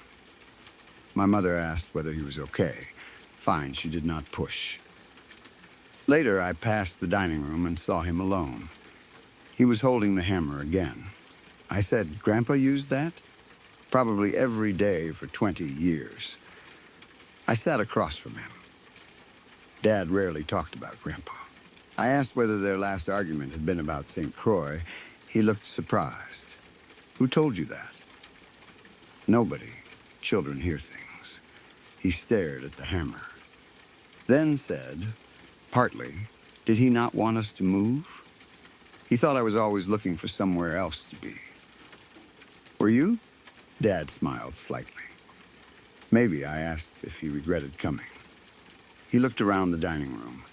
No, then after a pause, I regret not calling him. That was the first time he admitted it. I said Grandpa could have called too. Dad nodded. That's what I told myself. We sat quietly. Then the jasmine smell came. Very strong. Dad looked toward the tea room. I did too. 4 cups sat on the floor. They had not been there 30 seconds earlier. Dad stood. His expression changed from sadness to anger. No. He walked into the tea room. Mom called from the kitchen, asking what happened. Dad picked up the cups one by one. He carried them outside, then came back. The jasmine smell intensified. One dining chair moved. We both watched it. The chair slid backward about 6 inches. No one touched it. Dad froze. A second chair moved, then another. All 4 chairs around the dining table pulled away from the table. Mom came in. She saw. Emma stood behind her. Murphy began barking from the kitchen. Dad said, "Everybody out." Mom did not ask questions. She grabbed Emma. I followed. We went on to the southern gallery. Dad stayed inside. Mom shouted at him. He told us he was turning off power and checking the house. "Dan, come outside." "I'll be 1 minute." He disappeared toward the service passage. Mom swore. We waited. The jasmine scent followed us onto the gallery despite the outdoor air. Emma stared through the dining room doors, then said, "He's here." The machete man stood inside. My mother saw him. That was the first time another adult in our family definitely did.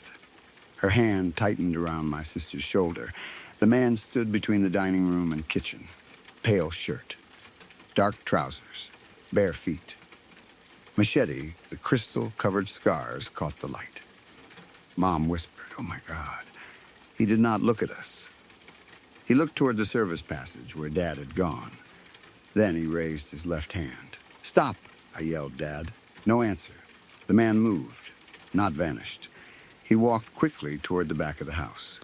Mom told us to stay outside. Then she followed him. I did not obey. Neither did Emma. We entered the dining room. The chairs had stopped moving. The 4 cups were back on the floor. Tea filled one. Steam, the man disappeared around the kitchen doorway. We followed. At the rear service passage, the stone stair door stood open. Dad had gone downstairs. That door was normally locked. Mom shouted his name. A crash came from below. We started down. The air smelled damp and earthy. No jasmine.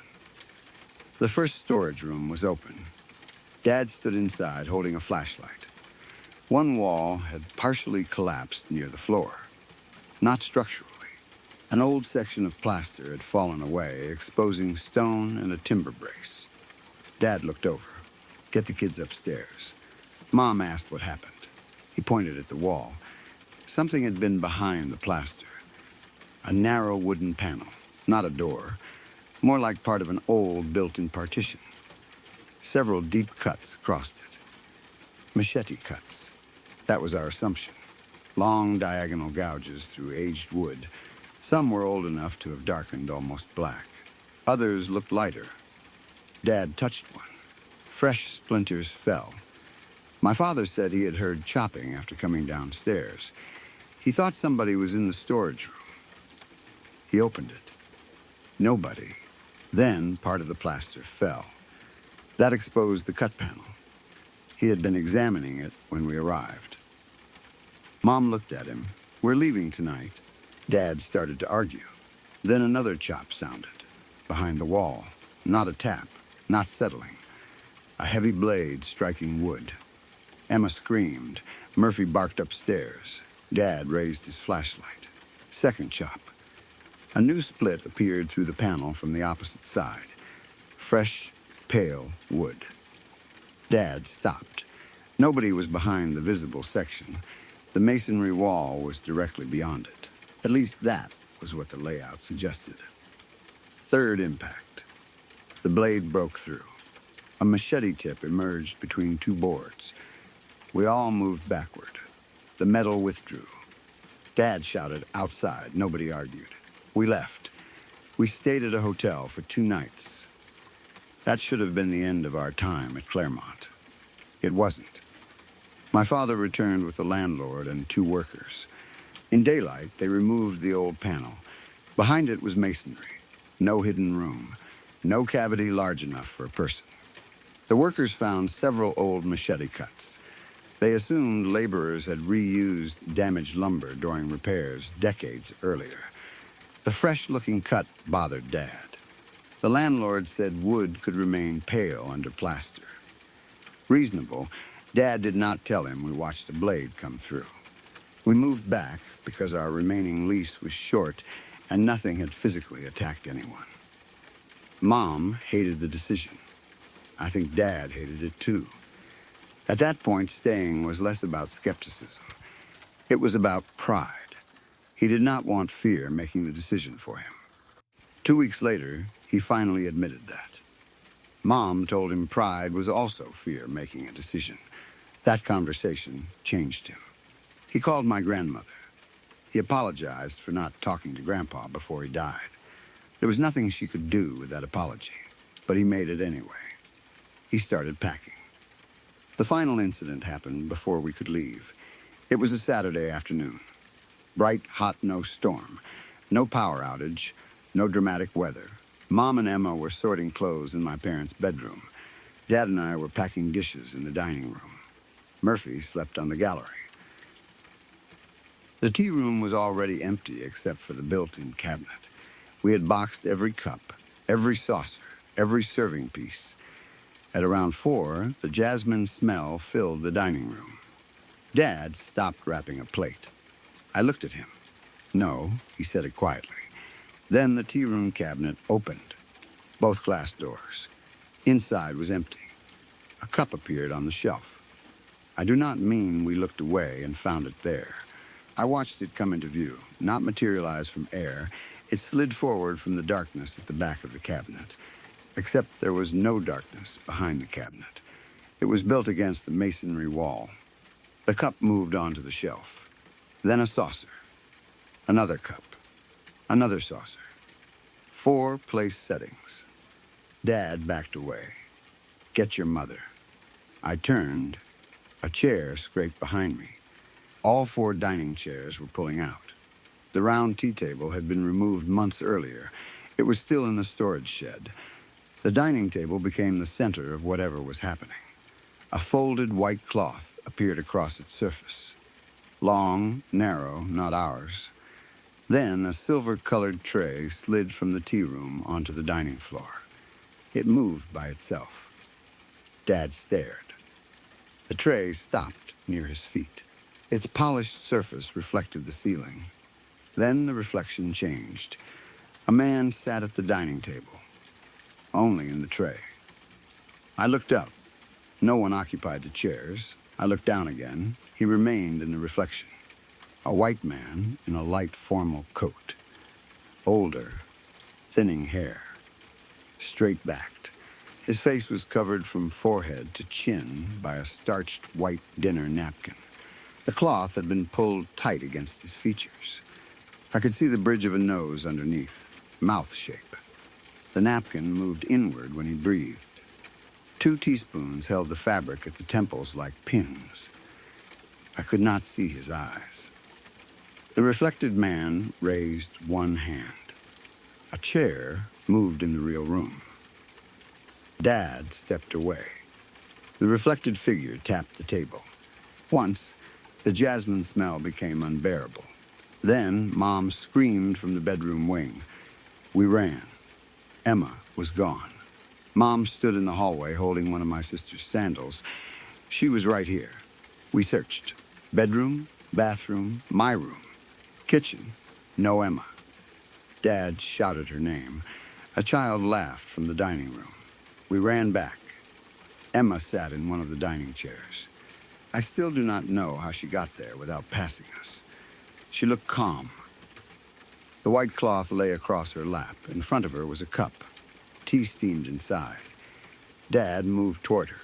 Emma said, he says, wait. Come here. He says we have to finish. Dad ignored her. The dining room doors to the gallery slammed. Heavy hurricane shutters outside began closing. One, then another. Daylight disappeared in strips. Mom ran to Emma. The chair slid backward with my sister still sitting in it. Mom grabbed the back. The chair kept moving. Dad caught the other side. I stood frozen. The silver tray remained on the floor. In it, the napkin-faced man still sat at the table. His reflected hand was resting on Emma's shoulder. There was no visible hand on my sister. Then, Emma winced. 4 red pressure marks appeared through the sleeve of her shirt. Mom screamed. Dad lifted Emma out of the chair. Something pulled her downward. Her legs straightened. The white cloth tightened around her waist. It had not been tied. Dad tried ripping it. The fabric would not tear. I grabbed one end. Cold, not wet. Cold enough to hurt. We pulled. Emma cried. The reflected man on the tray raised his head. The napkin over his face sucked inward with a deep breath. Every interior door in the dining room shut. The kitchen entrance. Tea room. Hallway, not doors swinging. The spaces themselves looked closed by heavy white cloth stretched across them. 1 second, there were openings. Next, there were flat, pale surfaces where doorways should have been. We were trapped in the dining room. Dad shouted. He picked up a chair and hit the cloth covering the hallway. It flexed, did not tear. Behind it, Mom and Emma screamed. I turned. The white strip around Emma had tightened higher across her ribs. Mom was trying to pull it down. Dad rushed back. Then the machete man appeared. He stood on the gallery side of the closed shutters. I could see him through the narrow slats. Crystal-covered scars glinting, machete raised. For the first time, he looked frightening. Not tired. Furious, he struck the shutter. 1 cut. Wood split. Dad pulled Emma. The white cloth tightened. Second machete strike. A shutter slat broke inward. The blade came through. Mom screamed and moved away. The machete man hit again. He was not trying to reach us. He was cutting open the room. The reflected man in the tray stood. His chair did not. Only his reflection changed. The napkin remained tight over his face. The spoons at his temples trembled. The white cloth covering the kitchen entrance pushed inward. Something was coming through from the other side, a human shape. Tall, the cloth stretched around a head and shoulders, no face visible. Dad saw it. He grabbed the first thing near him, Grandpa Lee's old hammer. It had been in a toolbox he was using to remove wall hangings. He swung. The hammer struck the cloth-covered shape. A solid impact. The shape recoiled. Dad hit it again. The white surface split slightly. Behind it was not a person. There was another layer of starched cloth. Then another beneath that. The shape pushed forward. A hand formed under the outer layer, 5 fingers pressing through fabric. It grabbed Dad's shirt. He was jerked into the doorway. I grabbed his belt. Mom still held Emma. Everything happened at once. The machete struck the shutter. The cloth pulled Dad. The strip around Emma tightened. The reflected man reached across the table. I shouted for the machete man. I don't know why. Maybe because he was the only thing in the room that looked like it understood what was happening. He hit the shutter again. A section broke. His left arm came through.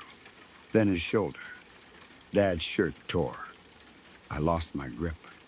The cloth-covered shape dragged him farther. He hit the floor. Grandpa's hammer slid away. Dad reached for it. The shape grabbed his ankle. It began pulling him toward the kitchen opening. I caught his wrist. His wedding ring scraped my hand. Mom shouted my name. The man with the machete forced himself